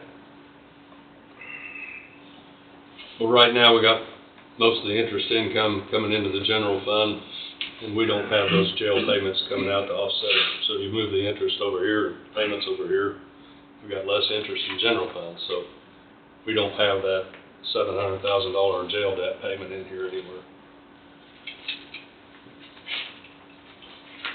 So what's your thought, just have a jail department in the general fund for the debt payments, or? Right, a bond and interest payment fund. Mhm. You wanna use a bond and interest payment fund? Transfer to it, and That's what I would think. Because, I mean, yes, we had 9.3 million to start with, but we've already spent 1.5. So now we don't have that much, our payments are still the same, but we're collecting less interest. And so by the end of next year, you won't have any of that, well, by the end of this year, that $10 million won't be there at all. Because we will have spent it out back. So then you're not receiving any interest into the jail fund, because we're just spending money to pay for the jail. so we need to budget a transfer from general to GO bond and interest fund, and that'll make the payments. And then your jail construction fund is gonna be paid out with construction costs. And that will be empty inside of 2 years. Right now, our payments with the interest expense, that's all coming out of jail construction, correct? Correct. And the income side is going into the general fund. Well, up until last month, it was going into that fund. And I said, but if this is construction only, which is what it should be, in my opinion, then that's not where the interest needs to go. We need to credit it to this other fund that I think we can make. Because that's what's gonna be paying it out. Otherwise, we're mixing. Yeah, in 23, you had 624,300 interest income went into the jail construction fund. And so that was, we had dedicated $10 million. And so $10 million plus the extra 9, and I was limited on how much I could collect. That's where that 600 came from. I was crediting that into it.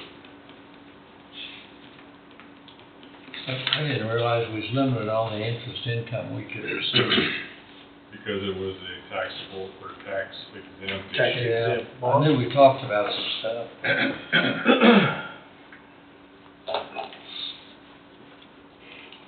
Arbitrage rules, they won't let you collect more interest than you're paying out in jail funds. Darn it.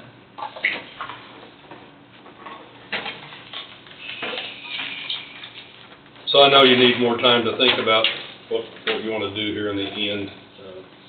We can make the corrections we've got today and get back to you what the mill levy changes to. But you do need to decide what you're going to try to live with as far as a mill levy so that notification can go out today. You had made the suggestion or recommendation early on when you referenced page 27 in regards to the tax lid and at least considering going with what the county went with last year, the 57,127. Right. And that's a strategy. Maybe could you explain that a little more? Well, your assessed valuation increased. Some of that may be due to just your own houses went up in assessed value, but Which they did. new improvements, you can do all you want to get new business in town, new improvements, but you don't get any more dollars for it unless you say, I need more dollars. So that's kind of the thought process of at least levying what you did last year as far as the mill levy. And even at that, with the changes we just talked about, but before that, you gotta cut $3,150,000 out of your budgeted expenses somewhere. We've already talked about needing a mill and a special bridge. So now we're at 63 mills, so now you need to cut 3.7 or 8 million out of expenses. So it may not be feasible to go just to last year's mill levy, I guess. But Right. it's what projects you need to fund and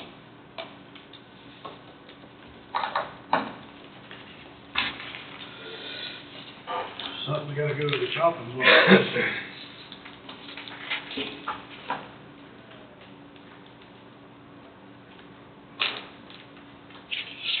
I can make it work on paper, but I don't want to cut an expense and then you think you're budgeted, last year your budget and you go out and spend it. Right, You right. can't do that, so Right. you gotta make those decisions.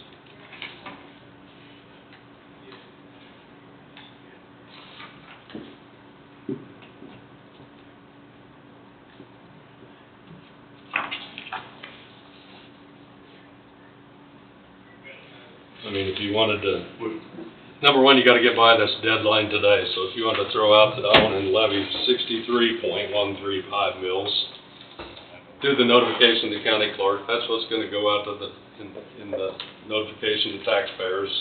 Anybody, wherever you live, your taxing districts, whoever decides to raise more dollars, you get a notification that here's the change and the increase. And then you can't have your hearing before August 20th. Right now, we got it set for August 19th, so it'll have to be a later date than that. But it does give you more time to work on this budget and see where you can actually cut some expenses and either live with that or bring it down some more.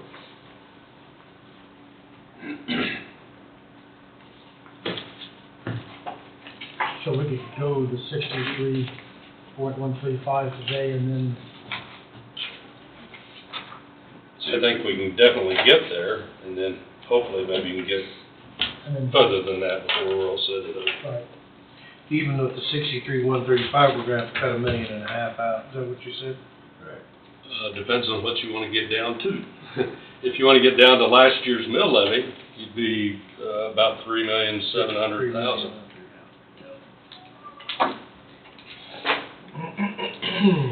And to do that calculation, just take 63 mills times your valuation, 629, drop off 3 decimals.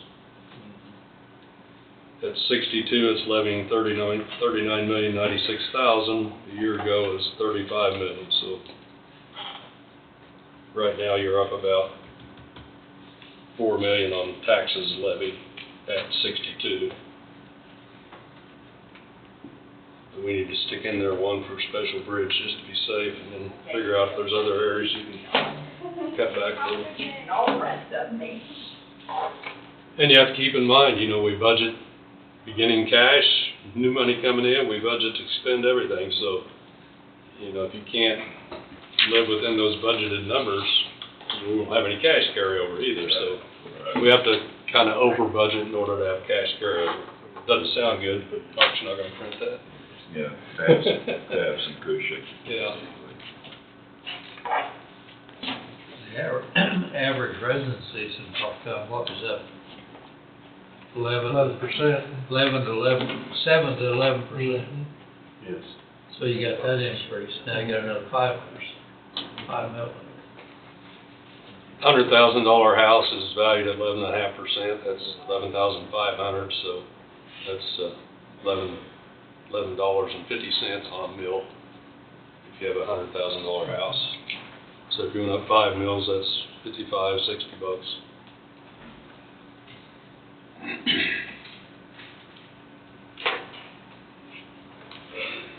Unfortunately, you're not alone in this situation. Every municipality this year is going to struggle. They tried to live with the same dollars they had before, and what cost hadn't increased the last 2 years. Yeah, it's not 15, possible. 20, 30%.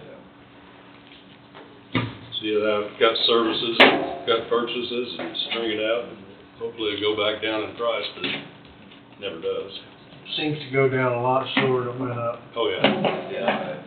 Yeah. We gotta get it to turn the corner to be going down. Yeah. Right. We may not like some of the things that happen if it did go down. Might mean economic times are good. Welcome to the recession. Yeah. That might not be good either. Well, I had hoped and prayed that we'd be able to stay where we was at.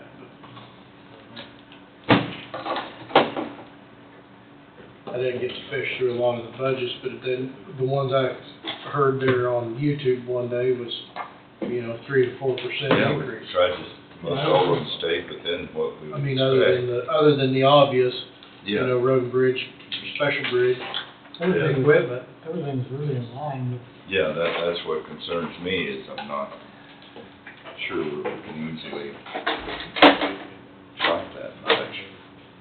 Yes. Did I give you special fire, or rural fire? Yeah. Did everybody get one? Yes. Do you have an extra? Because Yeah, your little fire was here, so. Is that an extra? Here's, I think there might be one. rural fire is a little thin packet, but Yeah. as it stands right now, if you look on their page 6,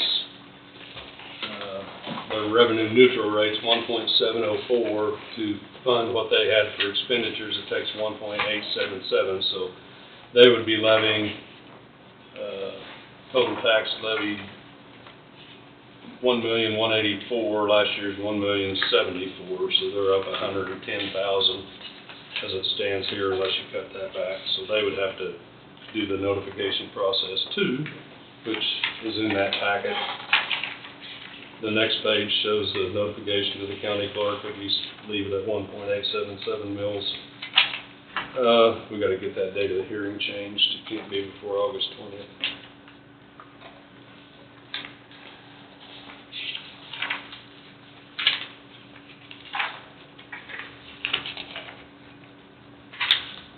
So their budget authority is $1,204,809. Last year was $1,095,000. The year before they spent $1,130,000. So I don't think they're any out of line with any little cost increases.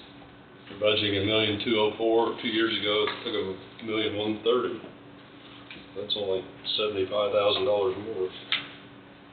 And it's just like anything else for equipment, Everything. Seems like the safety equipment is just. it's crazy. I mean, it's been, I mean, you can't put a price tag on Dave, it. would you No, have you your hearing if can't, it But was they, August? they They know how to Dave, put a would you price have a tag hearing on if it was They August do. 19th? Yeah. What would be your next? there's benefit for the safety reason. I mean, that's. Yeah, That's- right. Right. Not the 19th, would be the 26th. Okay. That's the date we'll meet on both of those. And then we can do 10 o'clock if we need to, instead of 9. I think 9:15 was last year's. Okay, I think we had last year's 9:05 and Or then the county 9:05. was 9:15. Yeah. I usually put them the same time, but Okay, yeah, whatever. right now it's 9:05. I guess let's change it to 9:15 and kind of go hand in hand. Our valuations went up last year too. Last year they went down a 44 bunch. million. 40 That's what million. killed But I us think last they year. went up. It went up this year, 4 million. dropped 40. Well, That's yeah, what it was, wasn't it? If you look on that budget utilities summary went down page. 40 or 45 million. 44 million last 44, year, right. and then it went up 4 million this year. This year.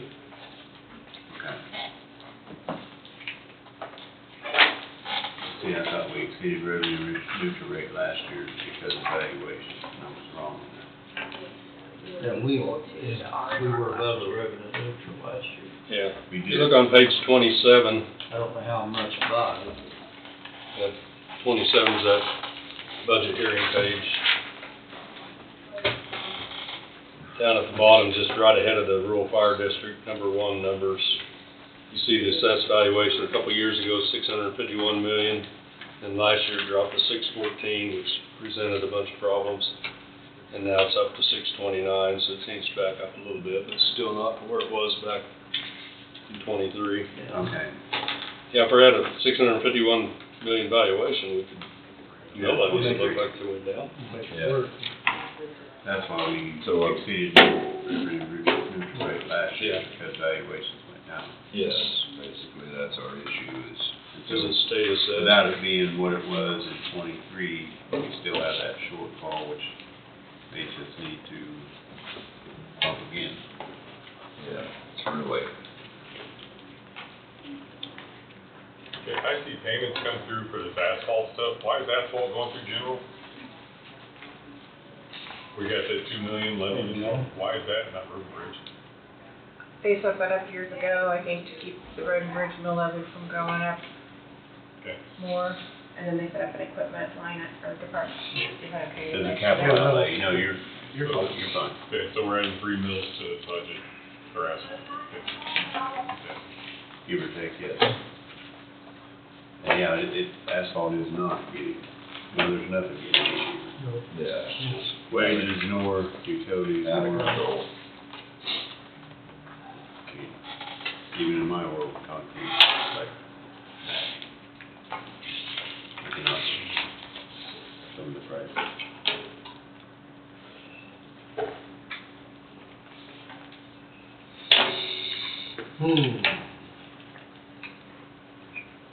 So basically, I mean, our big pinch is where it's come back around from what happened with Wolf Creek evaluation a year ago. Yes, great. Kind of chicken before that's hatched. Yes. Yeah, yeah. Which has happened before. Yeah. I believe Angie, Mr. Smith, told us of that. See, it dropped 37 million last year. I think that times the mill levy, that gets into money pretty quick. Yeah. As I understand, Bill, we vote on it today. In your mind, we're better off voting for the 63. That gives us time to Correct. lower it down You're just to where voting we feel to, more comfortable with it. you're just voting to notify the county clerk to set the mill levy at 63, whatever that, .135. and the one on rural fire. And then between now and the time of your hearing date on August 26th, we can work on getting that number lowered. So if you can come in at last year's mill levy, great. Yeah, something a little lower maybe. But will be published at 63135. You won't be publishing yet, you need to get your budget finalized, and then it'll get published. It's gotta be published at least 10 days before August It'll get 26th. down to the 62. But when we do publish, Right. we can't raise it from that point. So Can't if we raise it. publish at 63 mils, whatever, So we got the right to lower it. you got the right to lower. Okay. I just don't know how we're gonna do it. Nobody went.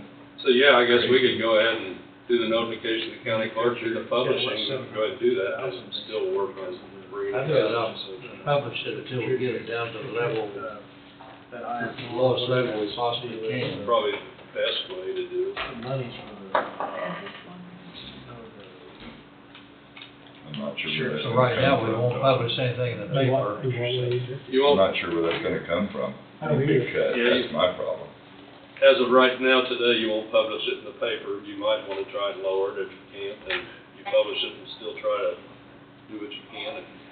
Not unless we start cutting services, Isn't I'm that not over sure. it? I mean, didn't really think anybody was Out out of whack in what we were asking for, I'm afraid. I mean, The only place you could find it is the extra stuff that Road and Bridge put in for asphalt Yeah. and equipment. I mean, that's where it's at, guys. But the thing about, 2 million is 3 mils. That's 3 of the extra 5 on asphalt, so you do a little bit more road and bridging. Yeah. If we want good roads, we gotta pay for it. And it's falling behind something tremendous. on well, the- we're, but he's already fallen behind on equipment, or they've fallen behind on equipment. well, and these roads, I mean, we all gotta remember what happened last summer with the drought that demolished these roads. Well, and then, Sides of them cracked off and everything, I mean, that's, I'm sure, part of why he's calculating in all this work that has been done and needs to be done yet. he was catching up with Yeah, all the weather. that's my concern, is Yeah, that, mine too. you know, it's kinda like, to me, the roads are kinda like keeping a roof on a building, that if you don't keep it sealed up and the water's running into it, you're gonna be spending way more money in the long run. Not that, I don't like to raise taxes. Could I give you a couple of things to think about? Mhm. You can look at 6E, page 6E on your budget. Page 6E, E, Oh, So you put that, Jack. Okay. so down at the bottom, you have capital outlay projects. You could knock off 250,000 on capital outlay. And then on community improvement, you could knock off, say, 1.4. You've got 3 million in community improvement on your reserve. Okay, If you sell that house up there, you can put that money back in there, which will make your reserve about what it was before. and that would be the 1.4, I mean, roughly. Right. Right. You would still have $1 million in general if you needed some to help, but maybe See, for that's this year you could do, that take 1.65 off of it, which is almost 3 mil. if that makes you feel comfortable. With, that puts you at both of those at $1 million, That would sure help. which is what I had. But you're right, if they could get rid of that property, I mean, in a timely fashion, And you could put that back in your you could put that back reserve, into reserve. and it's still. Where's that land purchase at? It's in General. general, isn't it? See, we got 4 in it. It probably won't be sold before 12/31.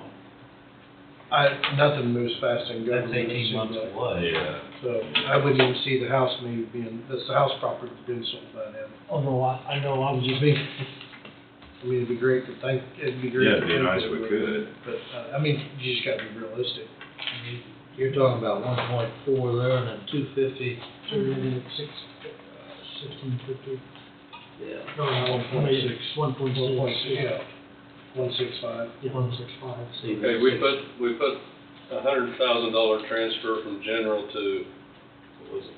To the solid waste. To the solid waste fund, and we did it again in the next year. And we lowered the post-closure killer from 500 to 400.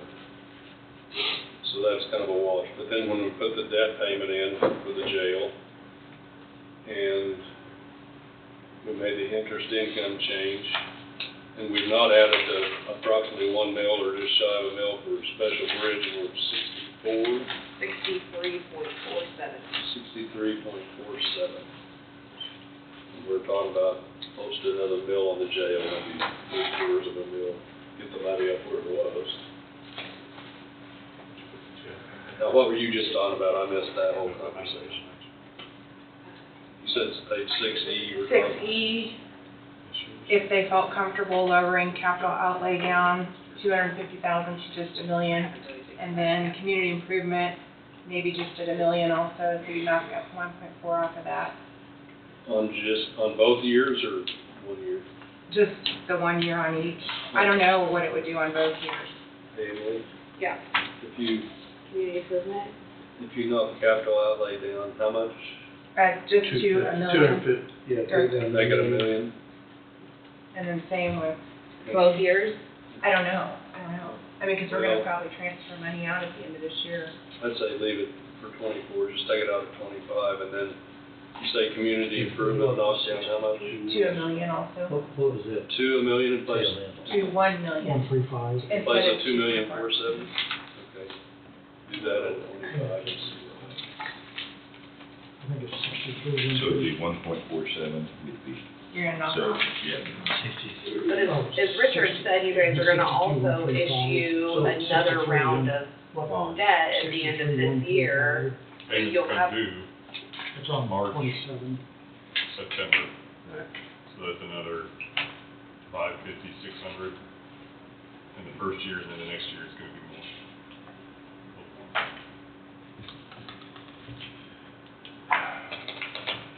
Will you have jail income coming in to help on some of that? There's a little bit of interest, but I mean, On the just label. fees. not yet. Not until done, It with won't the be house. built will it be done by the end of next year? I should be. Close. June of next year, you turn the key. So whatever you haven't included any jail income, so Minimal. What about help to run, so, right. Yeah, Yeah. it's gonna self-operate. yeah. I mean, you know, that'd be my concern with the expenses, Mike. that Will the income outrun the expenses when we have more help?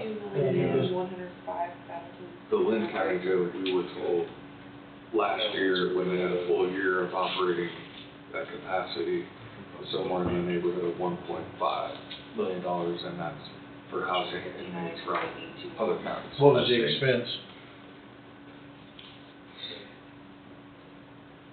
6, 7, I don't know. We haven't added that. 6 or So 7? it was on, well, on the plus side then? Yes. In their case. 700 to the work week. Okay. So just figure 500,000. That's a That'd be a safe. It could, yeah. A rough. yeah. estimate. What do you say the payment be? And then Five and a half? Well, the first year, you probably close to 6, because interest rates will be a little higher That would be a than the average years going forward, 7 to 750. So if we make those changes, Angie's talked about, just do it in 25 column, leave 24 alone, and maybe you won't spend that and have some carryover. And if we go back to road and bridge, and in place of levying $1,680,000, increase expenses to $2,105,000, which is about 4,000 higher than last year. And we added 700,000 debt payment you're just talking about. to 2025 for the So new we're at issue. 934. 60.934. From the 60, so it's 63,135. Yeah, because you cut 2.4 million down to $1 million on that one line item. Yeah, those two line items there, it's 1.65 moving down. 2.5 mil. Pardon? That's 2.5 mil. Yeah, 2.5. Everybody's got a pinch? Thank you for checking. So I'm not sure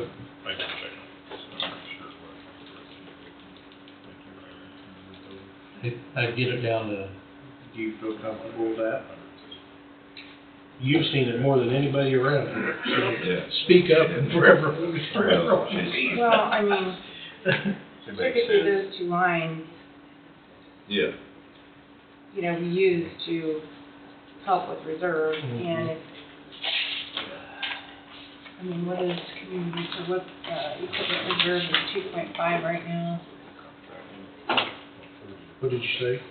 I was looking at equipment reserve, you got Equipment 2.5. reserve is 2.57. And capital is 7.9. I mean, we'd have to focus on maybe transferring to those two funds, not community improvement this next year. And, I mean, I think it would be okay. Community improvement reserve is sitting at 3 million. Yeah, and if you sell that house, you put the money back there, that's put it back up to What do you use that fund for? community improvement reserve. Yeah. It's been various things that have been helpful for the community, you know, whenever a city comes in or, They come in and have a project, or even like the fair boards wanting a new building, and I would like to help them out. I was planning on Just using various some of one-shot things that come Yeah. along. and the hospital is where they've used the money for that to save the hospital from going under. We took those hospital proceeds out and put in, I think we collected 30,000 something so far, so we got that adjusted to actuals. And that'll be done now. We're again 64. Let's do that. I say we go What with he Angie's suggestion and. Yeah, me too. Because like if you look at the actual for 2023 on both of those, that's what was spent, Better than 60. and then we transferred the rest out, so. About Yeah. 3 million over that. So you're at 60.934, that's, the last year you were 57 something. 57,127. So it's about 3.7 or 8 mils more than last year. We're sitting right now. That's not quite as bad as 63. Now we retain those services. Risk management's got 4 million in it, do we dare reduce it? We don't want to reduce that anymore. I- That was with the advice of our, And I agree with you, but mhm. I know you're pretty firm on that one. That's as low as we want to go. We took money out of that to give, And we had it at 10 million, we Yeah. took 6 out of there to go to the jail. I hate to say, but, you know, the 2 million that you're taking out of general and not giving the road and bridge, because everything's tied with being built and all the fun stuff, we don't know where the jail is, why not take it out of road and bridge? Because it's theirs, and later on, we can replenish, do whatever we need. But, I mean, that's just, are you kind of following? yeah. That seems like, if you're trying to keep it lower, would be the thing to do, because it's not like they're spending all their money this year, I would hope, that they Right. have in reserve, so, again, it's reserves, let's reserve it once. Rather than lowering these others. Well, you can lower the others as well, but you take those 2 million off, that's 3 mils. You say they take that 2 million from where? You said they're reserves. Out of road and bridge reserves, the asphalt, yeah. the general fund asphalt. You're saying That's right. lower that one and, I mean, that's not, I mean, that's them, it's just a yeah. suggestion. But you're saying that 2 million would come out of the road and bridge fund? No, in the general fund, there's a asphalt Yeah. department, what I And they have their reserve that, And you're saying cut that back? Page 60, the bottom. 60? 60 at the bottom. Oh, okay. Yeah. So he's talking about 250 out of capital outlay and 1.4 out of community improvement. We made those changes. Right. So you're thinking take that 2 million out of the asphalt program in 25? You only spent 320,000 in 23.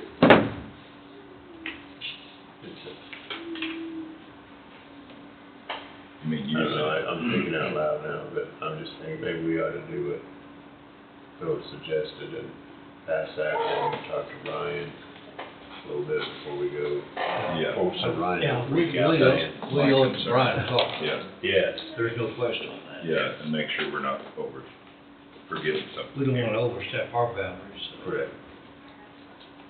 You know, it's not like we gotta stick to it, it's just where Yeah, we we can can, that still- it may happen and then we can change anytime between now and August 20th, if I'm correct, Phil. Yeah, August 26th, or you gotta publish 10 days prior to that, so. Right, so So we're at 63, conversation 934. with departments involved would be wise, I think. So you could authorize to notify the county clerk to exceed the revenue neutral rate and levy 60.934 mills. And rural fire would be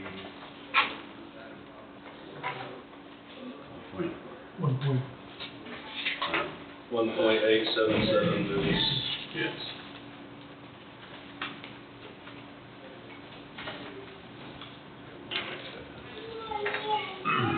And I've got motions ready, I just gotta fill in the mills. We had, I am suggesting that, to do that, just to get off dead center here, because I think you could probably, if you look around long enough, you could probably find places to do so, Yeah. but the departments involved, directly involved in those cuts ought to be Involved in the To discussion. ratify them, yeah. correct. And that's just my opinion. Oh, my word, where'd that go? okay, I'm moving stuff around, so just give me a second. Sorry, Joe, we're running a little behind. quite all right. Luckily, you're in person, and not on Zoom, you'd be bored. We may be bored here. But, yeah, you're probably bored. Not at all. Talking budget's right up your alley, right? Oh, yeah.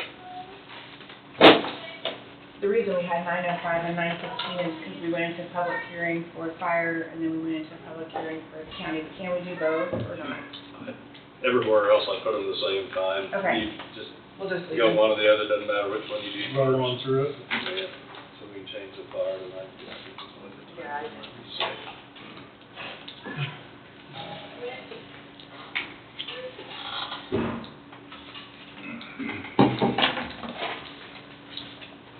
We aren't publishing yet, though, right? I don't think so. Okay, I think you wanted to check take that out. I'm not sure we need to publish it until we get it finalized. and wait a week or two. Get a finalized Yeah. number. So I just said that. Okay. So I think we'll be fine. But still, we have to come. Right, no, I agree. We'll send you back our new numbers and then you can look at it. You have the template, so if you change something, you can see what it changes on the mill levies. All right, we're doing the fire, all right? Yep. Move to authorize notifying the county clerk of rural fire District 1 intend to exceed revenue neutral rate with the proposed mill levy rate of 1.877. The date of the hearing is August 26th at 9:15, to be held at the Commission Chambers at 110 South 6th, room 201, Burlington, Kansas. I'll move. Second that. Moved by McCurry, seconded by Thompson. Any discussion? All in favor, say aye. Aye, motion passes. Next, move to authorize to notify the county clerk of the county's intent to exceed revenue neutral rate with a proposed mill levy rate of 60.934. The date of the hearing is August 26th at 9:15 a.m. to be held at the county commission chambers at 110 South 6th, room 201. So moved. Second. Moved by Hugan and seconded by Meats. Any discussion? All in favor, say aye. Aye. Aye, motion passes. Move to authorize. Is this the budget? This is the audit letter, right? That's for next year's audit. I don't have a budget when we have, Okay, I didn't know how many more meetings I had. okay. Do you wanna go ahead and finish that? a couple motions The there. bottom ones, 3, the 2023 audit, is that what you're saying? Okay. Yeah. Move to approve 2023 audit as presented by Jared Gilmore and Phillips, PA. I'll move. Second. Moved by Knight, second by Hughes. Any discussion? All in favor say aye. Aye. The motion passes. Move to authorize Jack Chairman to sign the audit engagement letter for Jared Gilmore and Phillips, PA, to perform audit services for Coffee County, Kansas, year ending December 31st, 2024. I'll move. Moved by Thompson, seconded by McCurry. Any discussion? All in favor say aye. Aye. Motion passes. Next, move to approve the 2025 district court budget and as submitted, and authorize director chairman to sign same. I'll move. I'll second. Moved by McCurry, seconded by Meeks. Any discussion? All in favor say aye. Aye. Motion passes. Okay, I gotta sign this. Is this what you got here for? both of those, and I'll get them an original copy.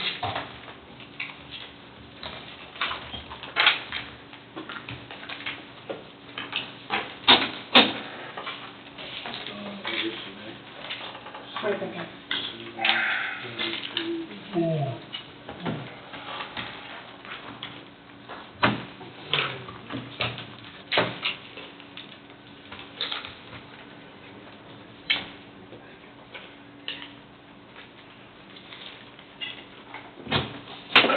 Somebody's gotta get her kids to the county fair.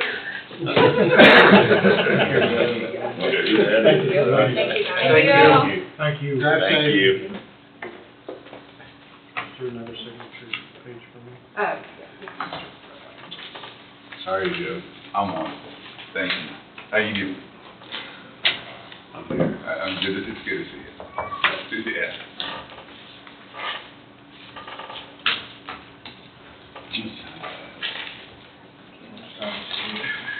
No one does for me. 45 minutes. I won't take that long, I don't think. I put you on for. I said 4 to 5. Oh, 4 to 5. I thought 4 to 5. I can do it in 2 if you want. You put in for 30? Okay. Come on. All right, is it my turn? Yes, All sir. right, good morning, Commissioners, Joe Serrano, Q-Tech Rod, Bond Counsel, to the county.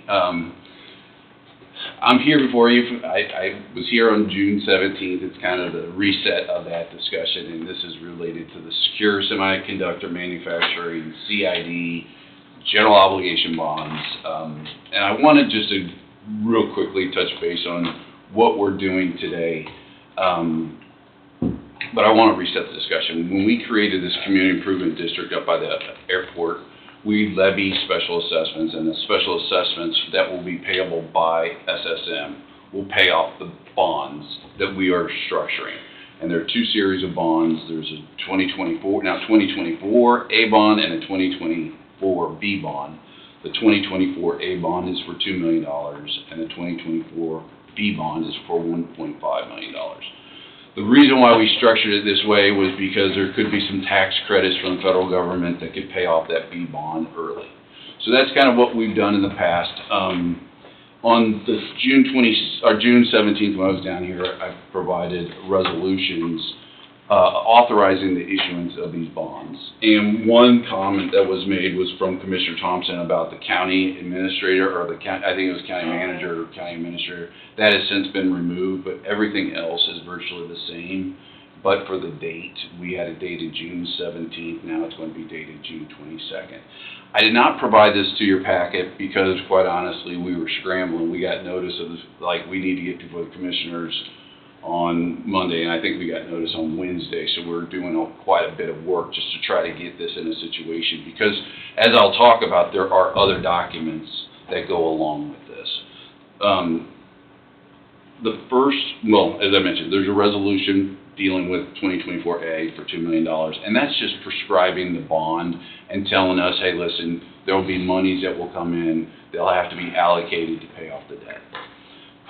what we call it is an authorizing resolution and prescribing form. So there's one for each of the 2024A and the 2024B bonds. I'm going to provide these to Angie because I didn't give them to her by way of email, so I want to make certain that these copies stay with her. Along with so those are the authorizing documents. All 5 of you will sign that document. Along with this, it's in the resolutions we delegate other authorities so that the chairman, I didn't know who was going to be here, but whoever was going to be signing it, exactly. So it's other members of the board could sign, and so there's authority, so it's only set up for one person to sign. We don't need all signatures. What we consider these are ancillary documents. The first one is actually the bond purchase agreement. The bond purchase agreement simply says the city's selling the bonds and Citizens State Bank is buying the bonds, and we do it under these terms and conditions. Mainly, we're talking about the dollar amount for each. They're paying $2 million and $1.5 respectively. And we're doing it on a date certain. The date certain is a little bit in flux as part of this financing. As we know, as you've heard from many, more than a year about there's a red leg program, the B&I, and some CDBG monies. This is just a component part. All that is trying to get lined up for a closing sometime in the early part of August. We're hoping it's August 7th, but I can't tell you because this transcript will go to the AG's office, and the person that reviews it has since passed away, and so there's a new group of people reviewing the transcripts. It may be, but anyway, we're trying to. August 7th is the target date for all the closings. Hopefully we'll get there. If not, it'll be soon thereafter. But the bond purchase agreement is simply that. City selling them, Citizens State Bank buying both series of bonds. There's the next ancillary document. It's an investment and disbursement agreement. This is the one that was giving us angst this past week because we have it set up where the county creates these accounts through the treasurer's office, but then we're delegating the authority to administer those accounts to Citizens State Bank. So Citizens State Bank will have the same accounts that are set up. It's really a construction account. It's a cost of issuance, pay the cost of issuance. And then there's monies that come in and monies that go out to pay the debt. So the special assessments come in as a revenue fund, and then it goes into a debt service account, and that debt service account pays off the debt. And so effectively, Citizens State Bank will be moving money from one account to the next as necessary. That's the investment and disbursement. Since the monies are going to be sitting over at Citizens State Bank, we have to make certain that we invest in accordance with state law. And then they disperse, as we've talked about several different times, they can only disperse for CID eligible expenses. So we'll go through the same requisition process with the county treasurer, with Richard and myself, to make sure that these are eligible expenses. And that's the disbursement part of the investment and disbursement. The investment portion won't be very long because that money is going to be coming out of there pretty quickly. We have it set up. We have it set up for the first $500,000 on the development agreement that was approved a while back. First $500,000 can go out, but then we don't want to get our monies too far out in front of the whole project. So the balance of that money, the $3 million, actually is going out dollar for dollar with the federal funds and the CDBG grant to the extent available and possible. And we may be a little bit off, but we want to make certain that we're not too far out in front of all this other finance. We want that other financing to be going to the project first, or as equal as possible. So that's the investment disbursement agreement. These other documents, I'm going to just give you a real highlight. The paying agent and bond registrar agreement. This is with the county and Citizens State Bank. Citizens State Bank is serving as the bond registrar. That registrar means they will authenticate the bond, and then they will effectively, they can't transfer the bond, but we have to have it under state law, but they're going to hold that bond. And they just have to register it in its own name, and then they'll show the debt service as it pays off. There's other documents. There's a safekeeping agreement. The safekeeping agreement is simply that, hey, listen, there's going to be a stub period of time that before, when we close these bonds, we're closing it through the state treasurer's office, and they have to deliver the bond to Citizens State Bank. And so the safekeeping agreement, they're going to safekeep that bond until it receives to the bond purchaser. So it's a simple deal. It's very standard. And some people don't even like them, but we require them because we don't want to get a lost bond and then we're exposed. So the safekeeping agreement is really it's minor. there's a transcript certificate, and a transcript certificate is a certificate that we execute on behalf of the county. The commissioners execute, that simply says, the proceedings that we have had up until the point, to the best of our knowledge, are true and accurate. The minutes are good, we publish as necessary, and then we have to put in, because there's a GO back, because we are offering the GO back on the backside of it, we have to do some things that are in compliance with state law, which is we have to get the equalized assessed value. Unfortunately, that document is not fully complete because I think we had a little bit of, I don't know, Richard, did we get the computer thing figured out? I think. Okay, so that document is in substantially final form except for a flag that I have, which is the equalized assessed value. The closing certificate is not really anything. It simply says, hey, listen, again, we reiterate, we've done everything that is necessary on behalf of the county. And then when we close, we represent in the closing certificate, we have directed the state treasurer to register the bonds and deliver it to Citizen State Bank. Citizen State Bank will authorize the bonds, and then we will see the monies come into the coffers of the county, which will effectively book into the county, and technically it's under the investment and disbursement agreement. We make sure that the monies are lined up appropriately in those accounts. So that's an awful lot in such a short window, and again, I'm sorry I ran through it relatively quickly. You've heard about this. I wanted to give a little bit more backdrop because of it's been a little bit of time. We were trying to get this done in September, and unfortunately, with some of the delays with the USDA, it's pushed us out to now. So, for consideration, 2 resolutions. All of you will sign, and Angie, I wanted to give these are all the documents.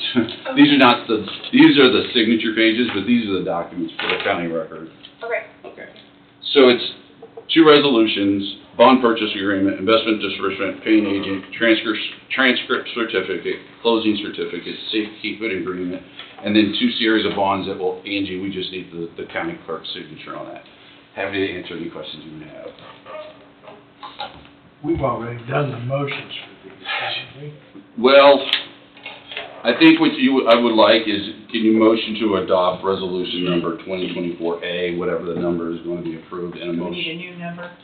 Yeah, because that was 2023. Okay. Yeah, so we want two, 2 new resolution numbers. exactly. You did wheel through that pretty quick, Joe. Well, we've been down here. I'm really pleased that we're getting this one. We're going to show some vertical construction finally, and it's going to be a good deal. We worked through a lot of issues, and glad we were able to get through them. And It's been a long road. it is. It has been. Welcome back, Jesse. Thank you. Yeah. Made it across the desert, huh? Yes, yes. I remember, I was in Winnemucca when we talked. Is that where? We're headed towards Salt Lake City, Yeah. I think, when we talked. That's right. And Wade, and that day we made Salt Lake City, and then the next day we made Lima, Colorado. Oh, wow. We drove a long way. That's a long mile. 10,500 miles in 2 months and 3 days, Oh, my goodness. and we enjoyed it. Nobody died. No. You're still talking to each other. Yes. Are there any questions on this deal? I don't think so. For me, my thing is, it's not the first time I've heard you throw all this out there. It's just so too bad that it's taking this long to get there. Yeah. I think it's going to be good. Kind of like the CHIPS thing, the government gets involved, and here we are. That's right. Yeah. It will be nice. It will be nice for the county. I think that equipment that they've already purchased is going to be in a good situation. We'll get it all squared away. I understand the construction cycle is pretty short. I mean, so when I say that the monies are going to be coming out pretty quickly, but my understanding was the construction cycle is like 6 months or so. Maybe 8 or 9, but it's not a long term. I mean, it's just they need to get that money in. And so, yeah. As long as it goes, everybody's ready to play. It won't take long, but I was guessing a year. Yeah, we'll see. Here are the signature pages, but you go ahead and Motion to approve resolution number 2024-934.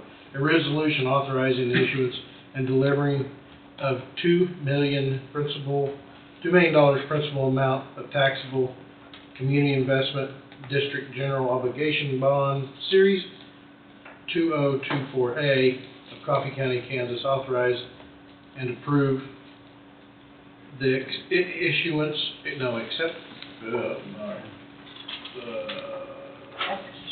execution of certain documents and approve certain other actions in connection with the issuance of said bonds. SSMCID project. Also move. Second. Moved by Meach, seconded by Huguet. Any discussion? All in favor, say aye. Aye, motion passes. Mr. Chairman, I have signature pages for all the documents, so I just want to keep those with the county clerk, yeah, and I'll circulate all of these, if I may, after the second motion.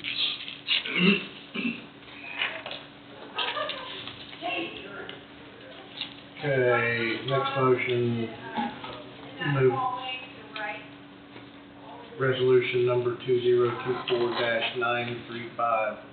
A resolution authorizing the issuance and delivery of $1,500,000 principal amount of taxable Community Improvement District General Obligation Bond Series 2024B of Coffee County, Kansas, authorizing and approving the execution of the certain documents and approving certain other actions in connection with the issuance of said bonds, SSM-CID project. I'll move. I'll second that. Moved by McCurry, seconded by Thompson. Any discussion? All in favor, say aye. Aye, motion passes. And that, as you heard in that other motion, in other certain actions, the other certain actions is for the other documents. So what I have for you, our signature pages, for these two resolutions, if you don't mind, I'm going to have you sign two of them so that, and then Angie, I'll get you copies of everything because we're trying to get the transcript out to the AG's office. Do they need to make motions on the bond purchase agreement? They do not. None of the rest? None of the rest. Just those two resolutions. And other actions are authorized in there is for these other documents. Okay. Yeah. All of us sign these. Is that correct? Yes, please, all of you sign. And then after those, it's really just the chairman, Angie, and Richard will sign the balance of the document.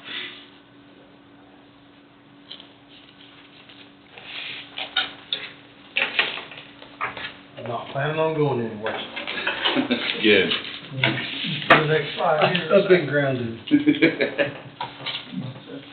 Okay. So this is the bond purchase agreement, Jesse. That's the bottom line. And don't worry about filling in chairman, we could write that in. Like I said, I Just did. by. Yeah, just sign the name and we'll just buy.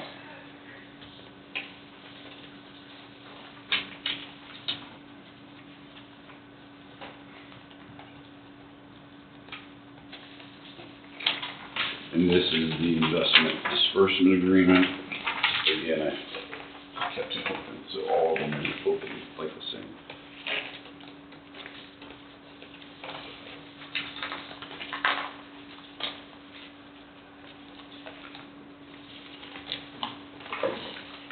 This is the pay agent agreement. Thank you.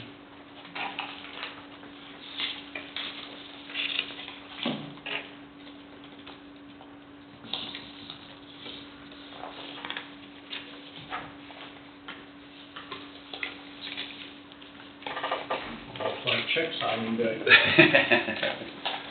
This way. That is, what is at the bottom of that one? What is, that's the pay agent agreement. No, that is, let me see what this one is. Oh, transcript certificate.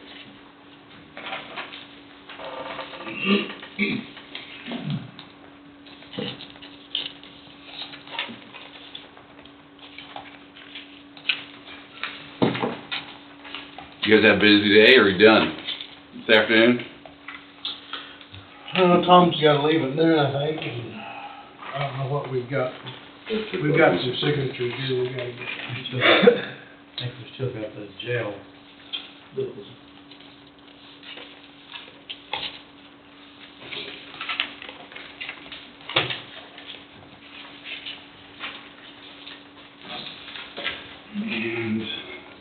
safekeeping agreement. Mercy. And that, I believe it is all for you, Jesse. And then Angie, this is, you may not remember, but you signed this, this is on the back of the bond, so, Okay. um, You're not there. do not date. Oh, thank you.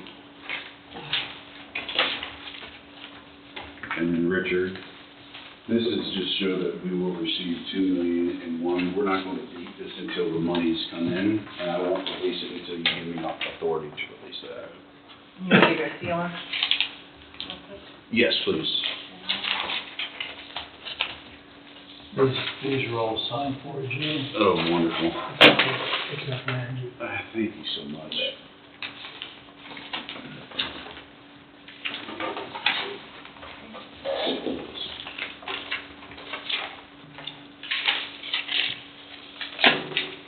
Well, I appreciate you having me today.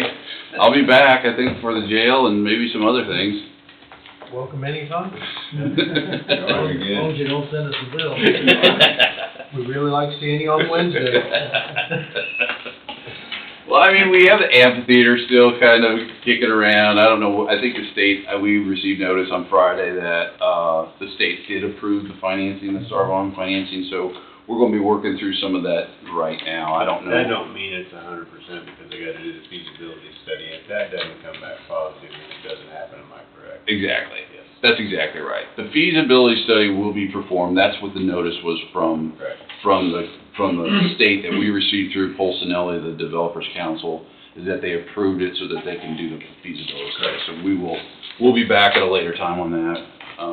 It'll surprise me if they don't make that in the black. Well, I just thought I'd throw that out You there. want one copy? One copy for these two?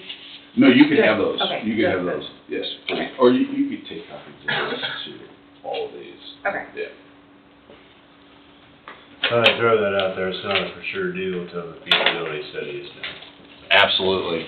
Yeah, it will, and we'll see what that feasibility has to say. Right. I think I mentioned to you one time, I don't know if I've seen a feasibility study that doesn't show that it's feasible, so it will be incumbent upon us to actually dig through it and say, hey, listen, do you feel comfortable with this? Do you feel comfortable with this?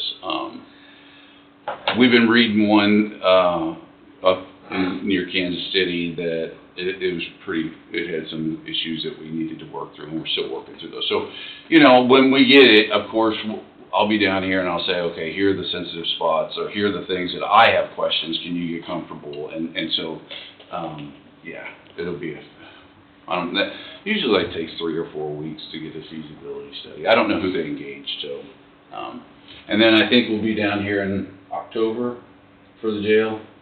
I didn't look at it, yeah, we'll get the second series of bonds issued sometime this year. I think we're, I knew it was coming up. yeah. October, I think actual sales at the beginning of November. Yeah, I think that would be the case, yeah. Then close soon after that. Are the rates down still quite a bit? Well, you know, Are they starting to creep up? It depends who you look at. Now they're gradually going down a little bit. Now they're almost thinking, yeah, we might cut this year once or twice. yeah. Hopefully. It's an election coming up, so chances are they're gonna be dropping a little. Which is why we were thinking about maybe waiting. It sounded like Yeah. maybe we wait a little bit. Yeah. We'll see. But it's on the schedule. I mean, It is. we could get those documents turned, approved, and we can hold them. We don't have to set a date. We can wait, as necessary to see where that market fluctuation may be. It's not like you absolutely, I mean, we were looking at the draw schedule, and the draw schedule is, Yeah, we could probably get into January or February, yeah. I think is when we technically might be running low on money. When we need the next round of bond money to come through. And then Wade was nice enough to keep this month's disbursement lower, so it might have given us another month. Just put it in your desk drawer and don't worry about it till next month. I've got it right here. Just don't forget. 770, That although that means next month be will probably $1,000,000. be 2 million. I had one on If top you of look, it. I mean, Jesse, you've been gone, have you looked at it? It's amazing. I have not walked past it, but from the north parking lot, I was shocked. Yeah. Looks good. Yep. 2 months I've been gone, so. Progress. A lot of blocks and a lot of steel. Yep. Yeah, yeah. A lot of smashed fingers out there, so. Also coming soon is the, You know that, yeah. I would anticipate the development Oh, yeah. agreement on Yeah. PEM and the county. Yeah, we have another one with the CHIPS. We'll be back before you on a development agreement. You heard Joel Conchola talk about that, so we'll be back on that item. We're getting really close on that. We're wanting to make certain we'll have to we have a public building commission already established, but we'll modify it so that we can cover some infrastructure costs associated with the CHIPS project. And then the industrial district, I'm still working through with Fisher Patterson to see how we get there. If there's a odd issue that talks about 5 people have to constitute the board, and since the county owns the property, how do we structure it? You know, it's a legal issue. Thank you, Angie. And then the sewer district that Sam is handling, Sam Drain. So yeah. So that should be, I think, in I don't know, a couple of weeks maybe we'll be back. But it's really good seeing you all. Yeah, and thanks for having me. Because of the signature pages and how anxious everybody is to get this to the AG, I thought, well, I'll come on down. So Get her done. Appreciate it. yeah, I appreciate it. We want to see some dirt stirred. Yeah, yeah, exactly. Anything else? The wreck got it there.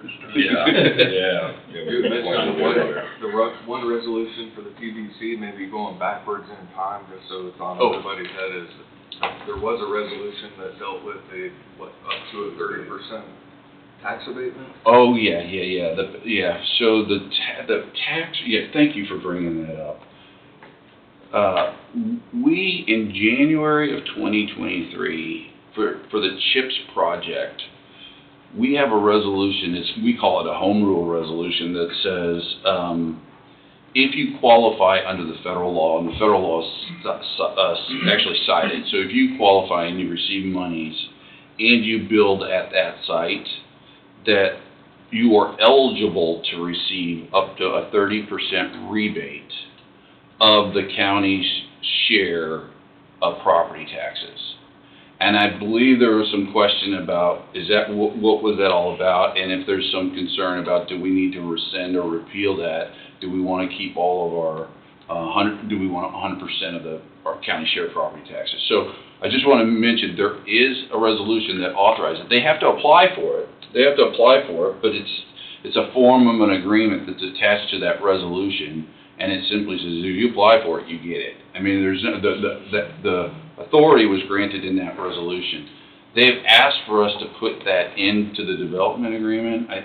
First of all, I actually kind of forgot about it. But then secondly, I understood there may be a little bit of concern with commissioners as do we want that or not. And because we haven't utilized it, we're not playing favoritism for any of those other FLMST groups. You know, when we first had all those covered entities, we're not really playing favoritism. So if that's something that is necessary and is, you want to consider, I'm happy to draft something along those lines. But I did want to make mention, because Wade did ask me about this, and I think I sent you that resolution. Yeah, and it was in January of 2023, so, and it hasn't been used. Well, I mean, I think the reason why we did that was that's real money that they can count on. That's right. You know, once they have a building figure, which it doesn't include the equipment, but that's real money that they can bank on. And I don't have, as long as the county retains their investment back there, I'm fine with the 30% rebate. That's been talk of that since almost the beginning, right? It has. You know, we've seen the numbers, as you know, about what the exposure to the county is for each of these respective components of the financing, the sewer district, the industrial development district, or the industrial park, the PBC. What we haven't received is how do we pay it back? And at some point, when you layer on, the industrial district allows for you to increase property taxes within that district. So, you know, I don't even remember what that component is, but it's just say it's a $30 million component. You're increasing that property tax to pay off that $30 million over a period of time. The sewer district is going to have a special assessment that's levied against it. that's going to increase the property, the dollar per square foot. We have not received that information as of yet. I think it's very important that we get that information so that we understand, does that land start become unmarketable? Because if we have too many layers of tax or special assessments that need to be utilized, and who's going to pay it, then and we're marketing to not only this group but anybody else, it starts to become pretty expensive, and we just want to be sensitive about that. The PVC effectively is, it's not a general obligation, but if you do not pay a PVC, it's an alternative way. We talked about this with the jail financing. It's an alternative way to issue debt without having to take it to the voters. And the PVC is, even though it's not considered general obligation debt, you're not pledging your full faith and credit, but if you fail to pay your annual lease payment, then your credit will definitely go down, which means the cost of borrowing in the future will be extensive. We see this, I don't know, up in Kansas City, Platte County defaulted on a revenue bond for Zona Rosa, and they pretty much immediately took their credit to junk. It went down substantially right away. And so we have to be cognizant of that, and that's why I've been trying to get the numbers so that we can have a conversation. Okay, this is how much it's going to cost. This is the layer. How many people are going to be able to pay for it? If we spread this amongst dollar per acre, how much is it going to cost? So hopefully we'll have that at some point when we start looking at the development agreement. As I mentioned, the development agreement is really kind of a non-issue. Its only commitment is to set up these vehicles, modify the PVC, create an industrial development district, create a sewer district, but we're not doing anything associated with those districts until we know end users and costs. So that's where we are, and I appreciate you bringing that up. Long-winded way of saying there is a 30% rebate, and there's some other things that we'll be doing. So thanks. I think we're past dollars per acre. We're at dollars per foot. Yeah. And it's going to grow. It is going to grow. You're right, and that's why I'm like, all right, here, what is this dollar per foot? You know, how are we selling this? And you know, it will be something that we need to be cognizant of, and we just don't have that information. Because even if this doesn't happen, you're going to have other people come in possibly and want this property. If it's going to be crazy out of the world price, nobody's going to come in. Well, as I drive down here, you know, we represent Gardner. We used to represent Edgerton way back in the day, as we now represent Wellsville and Ottawa, and we see the progression come in this direction. You know, Gardner is crazy busy. It's one of the growth cities in Johnson County. What is their per square foot, dollars per square foot? I don't know. It varies. I can find out what the spec space is, but on the other side, I guess the east side of the highway, we're doing some deals right now. My partner's handling it, so I could take a look at that. I did want to let you know, I called the Developers Council at Polstonelli that I do an awful lot of deals with, and I said, hey, would you be interested in, you know, taking a look at this? If we get the utilities over there, you know, we're right in this is a really good spot. I mean, it's right between Kansas City and Wichita, and it's really right for development. It's your question about, are people developing on spec or not? And right now, we're not seeing spec development as much. For industrial spec development, is not as much there. There's space around, probably cheaper to get into that space. And that's what's going to be interesting to see once we get our utilities there. How much is it going to cost per square foot or per acre?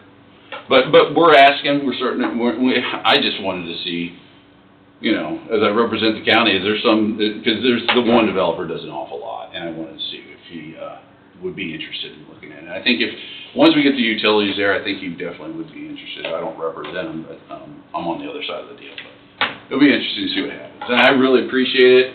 You know where to get me. And I hope to see you guys in a few weeks.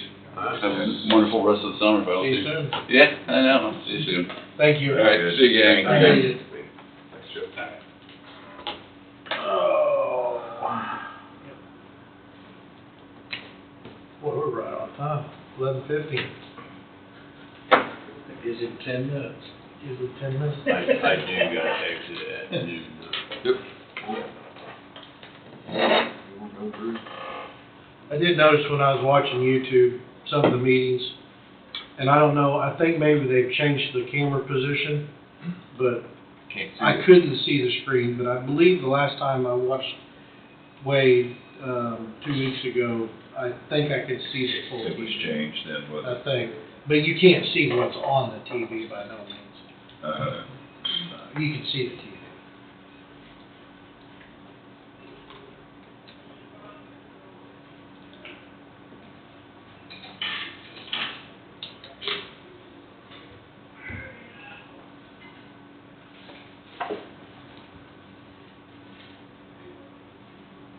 Is there anything in here that Tom needs to sign?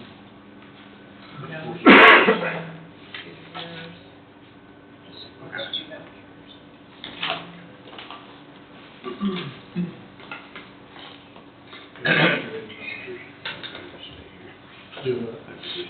And Don, so you don't have to strain your head, here's a paper copy so you can follow along. Well, I can see Okay. it. I just wanna make sure. I'm most definitely not very comfortable yet.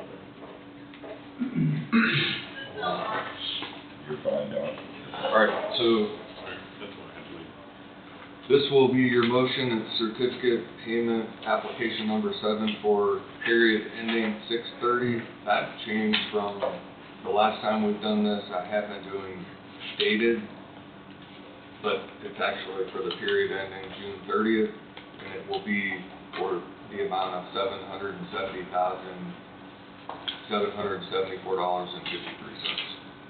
So this is the application for payment, total payment $770,744.53.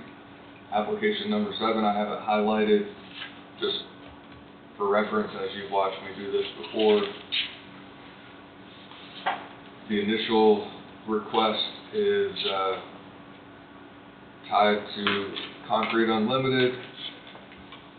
Their total payment request $36,320, 10% retainage $32,688. The specific work completed for this period deals with the building, the south retaining wall $27,320, the reinforcing steel that goes with that, which is $9,000, and that's where their total is. Pretty self-explanatory, especially if you go out and look at the work. Wheatland Masonry, total request $250,000, 10% retainage is the $225,000. And again, it's pretty self-explanatory. Block labor $150,000, block material $100,000. You've been out there, those guys have been humming like a well-oiled machine and blocks up everywhere. Next one, HME, that's the steel. Their total request $254,700, 10% retainage is the $229,230. If you've been out there and you've looked, there's a lot of steel out there that's up and around all over the place. I'm actually surprised this isn't higher based on the amount of steel, but again, that was only through June 30th, so a lot of the steel has gone up, and next month it'll probably be significantly more. But $191,300 in steel, and then the erection of the steel $63,400. Any questions so far? Okay. IBC Carpentry, total $8,000, 10% retainage $7,200. It's general conditions, and these are my notes I wrote in. Office overhead, the $4,000, and then DFH, because I have to ask every single time. Doors, frames, and hardware, $4,000. And that's the total 8. Next one, Higgins Group Commercial Systems, that's a new one. I didn't remember seeing before. The total $12,614, and as you see on the far left side, so in case you ask what that's for, metal studs, drywall, and ceilings. 10% retainage is $11,352.60. But I put that there so I could remember too. And then that's for their shop drawings, $3,000, and then P&T bond, payment and performance bond, $9,614. That's where that total comes from. Poly Jail, 35,810.99. You'll see here momentarily that's $12,710.99 for work performed, and then $23,100 for stored materials. 10% retainage here. So here's sort of their line item work description, nothing. We get on to the next page. SEC Engineering, that's Security Systems, their subcontractor, $2,450, and then Project Management for the same thing, $2,835. SEC Security Contractor.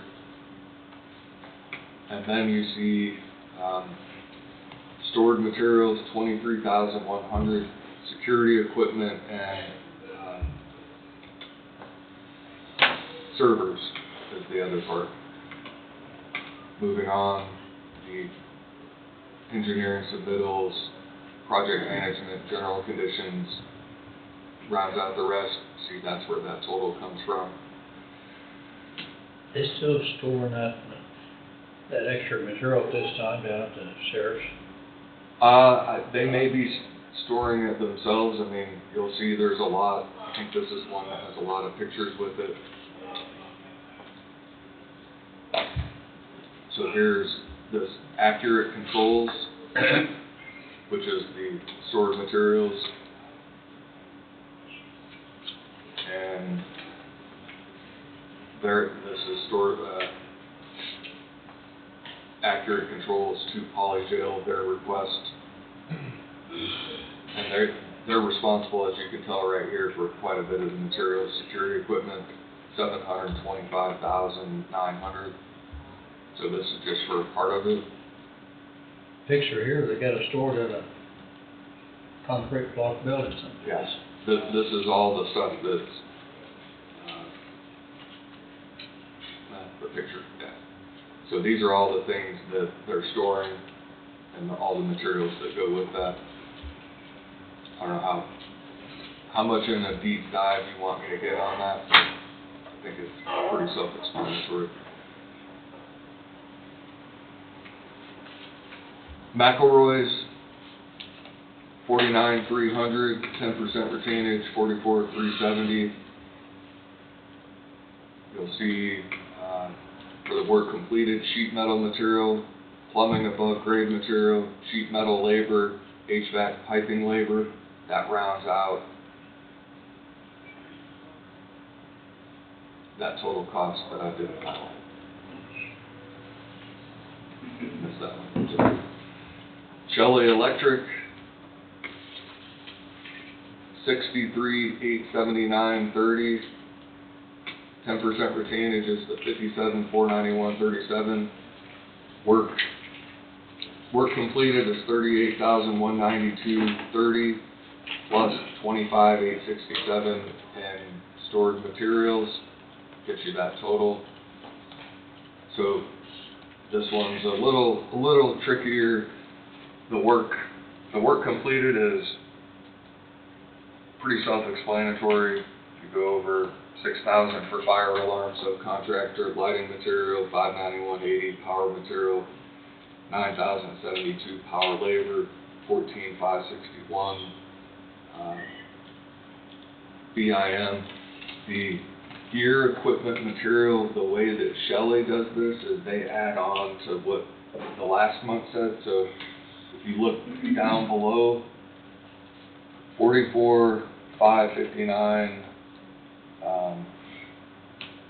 Well, actually, $25,687 is for this pay application.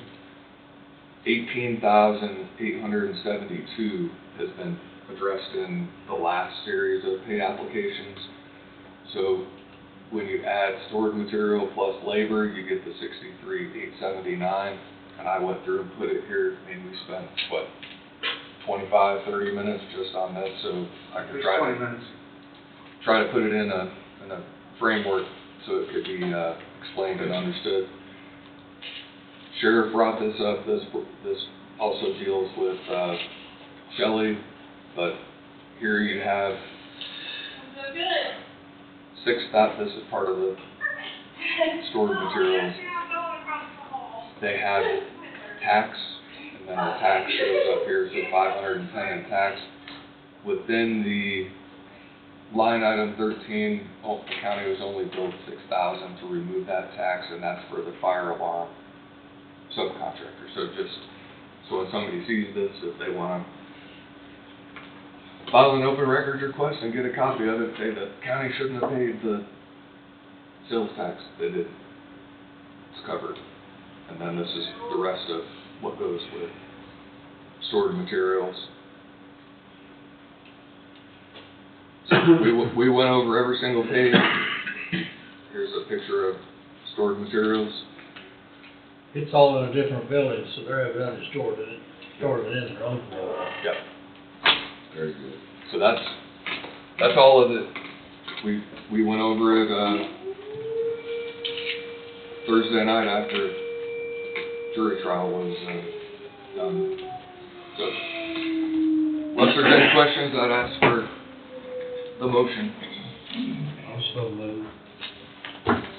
Motion to approve the application and certify the payment application number 7 for period ending 6/30/2024, submitted by River City Construction in the amount of $770,744.53 for the work completed, reference of the Coffee County Law Enforcement Center project.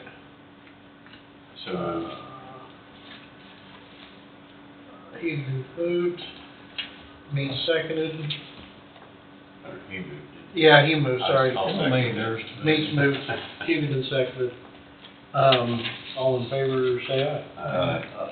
Motion passes, and that is to come from Joe Construction Fund 111. I forgot to read that part. And you don't need to do this, right? Do it. You don't need to do this. Do what? Copy this. I can always look up there. I just had it, so. Okay. That is concluding our day, other than some signatures that are coming around. Is that correct? You got 5 minutes for me? Jump front and center, sir. Or sit front and center. So, I think I talked to you last time I was up here, OK Kids time is coming around. And on behalf of the board of OK Kids, I've been asked to come solicit a donation from you this year. As you well remember that OK Kids, we've been doing it now for 22 or 23 years, and we couldn't do it without donations from all the businesses and public and you. So, I'm here with a humble person, I guess, asking for donation this year from the Board of Coffee County Commissioners. What did we do last year? I think it was 30. We increased it. It's either 25 or 30. I don't know. Yeah, I think it was 3. I think we moved it up. Last year you did 4. Did 4 last We year. did 4. We did move it up. You had it come from general fund community improvement line item. Who are we? Yeah.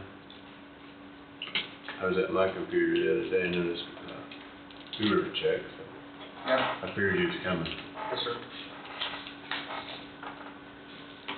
Well, I'd make a motion to match what we did last year. I'll second that motion. Moved by Hughenden to contribute $4,000, same as last year, to OK Kids, seconded by Meeks. Money to come from, You did general fund community improvement last year. I think that's a good place for it to come from myself. general fund community improvement, Line line item. All in favor, say aye. Aye, motion passes. Thank you, gentlemen. I would say to anybody that's never been to OK Kids to really get out there and check that out. It's a very worthwhile event. Some of these kids do not even experience half of these things that are working for OK Kids. Absolutely. And volunteers that go along with it. I mean, it's just, it's a great event for kids, it really is. And families as well. I mean, Absolutely. Parents are having fun, just. Free camping, free food, you want for nothing on this weekend. Yeah, no, it's. So we're there for those kids, and again, we had 550 some kids last year. It's grown every year except when it pours down rain. Let's hope it doesn't do that again this year.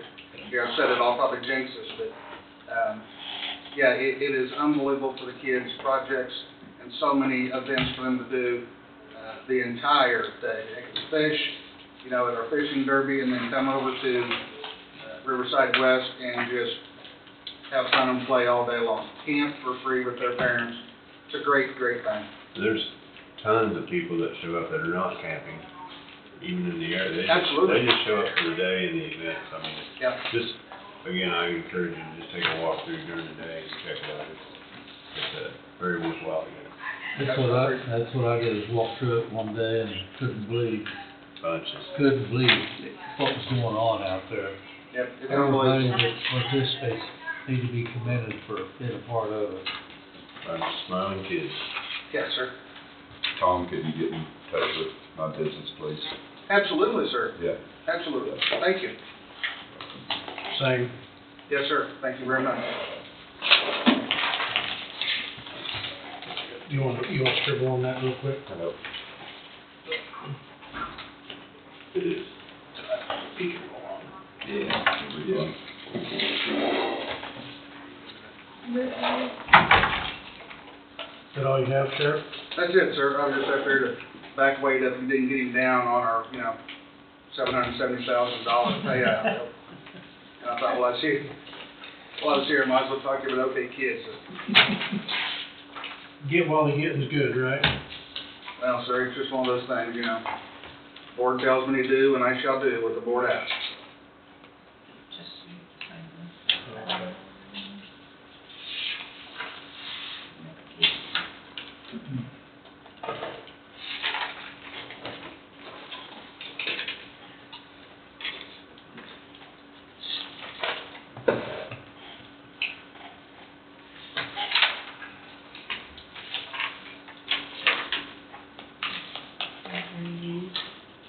Do what? Those are when I was gone.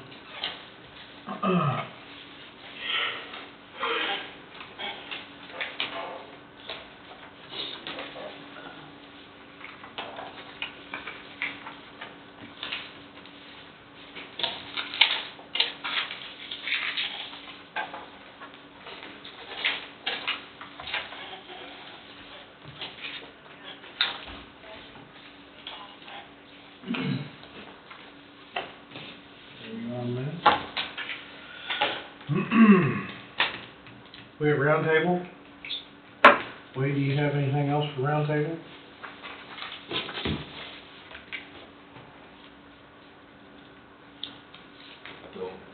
I don't believe so.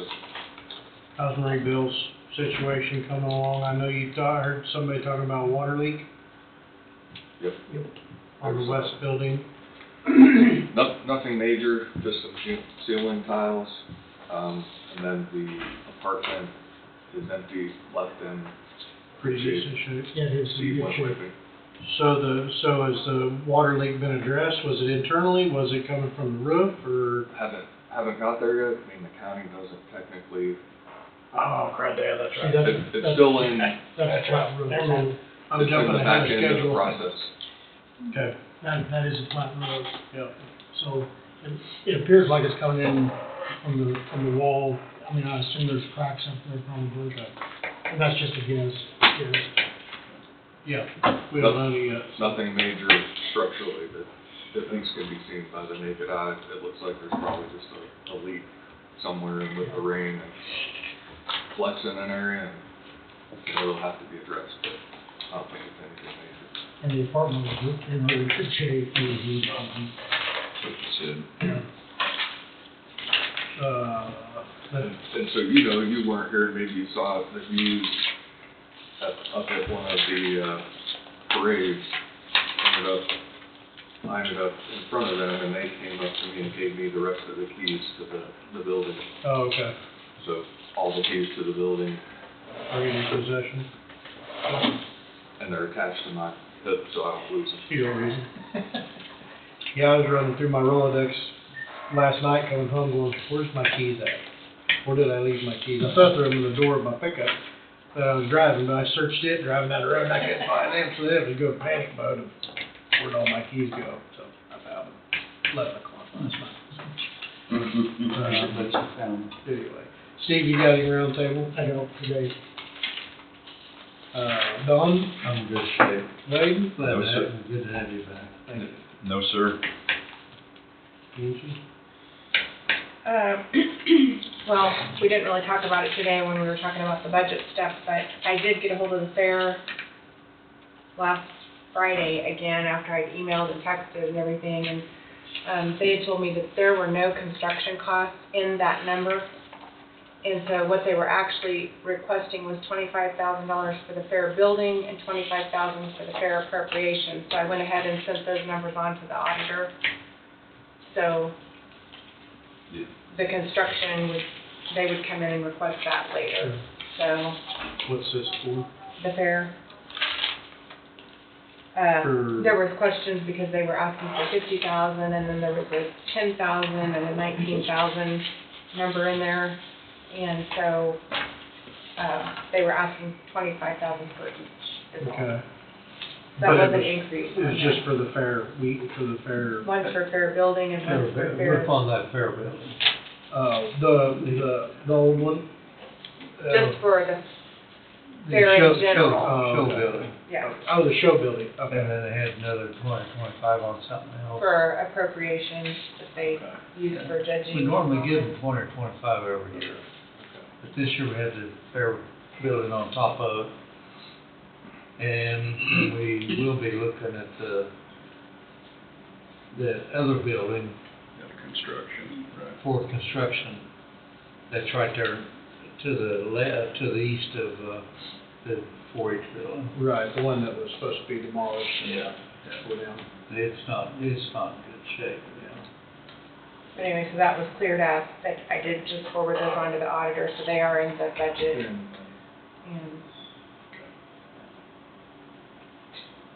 I think that's all I had to tell you today. Okay. I called Steve last week to go to the zoning. I knew Tom was gonna be down and out, or I thought Tom was gonna be down and out. Steve went and covered the zoning meeting for me. I can take back over now that I'm back Very good. and tell Tom gets healed back up, so that way there's no, gap, I guess I should Sure, say. sure. Glad to be back, I guess. It's a love-hate thing, so.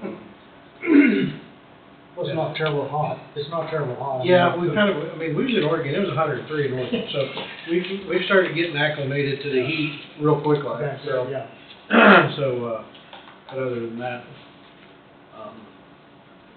we had a good time, safe time, no troubles. Thanks Wade and Tom and Bobby for keeping up the Bailey mowing festivities. So, it's a great Sunday afternoon or Saturday. All fun games. Yeah, all fun and games. So, I don't have anything else, I don't think. Everybody good with adjourning? Yes, sir. So we'll adjourn at 12:13.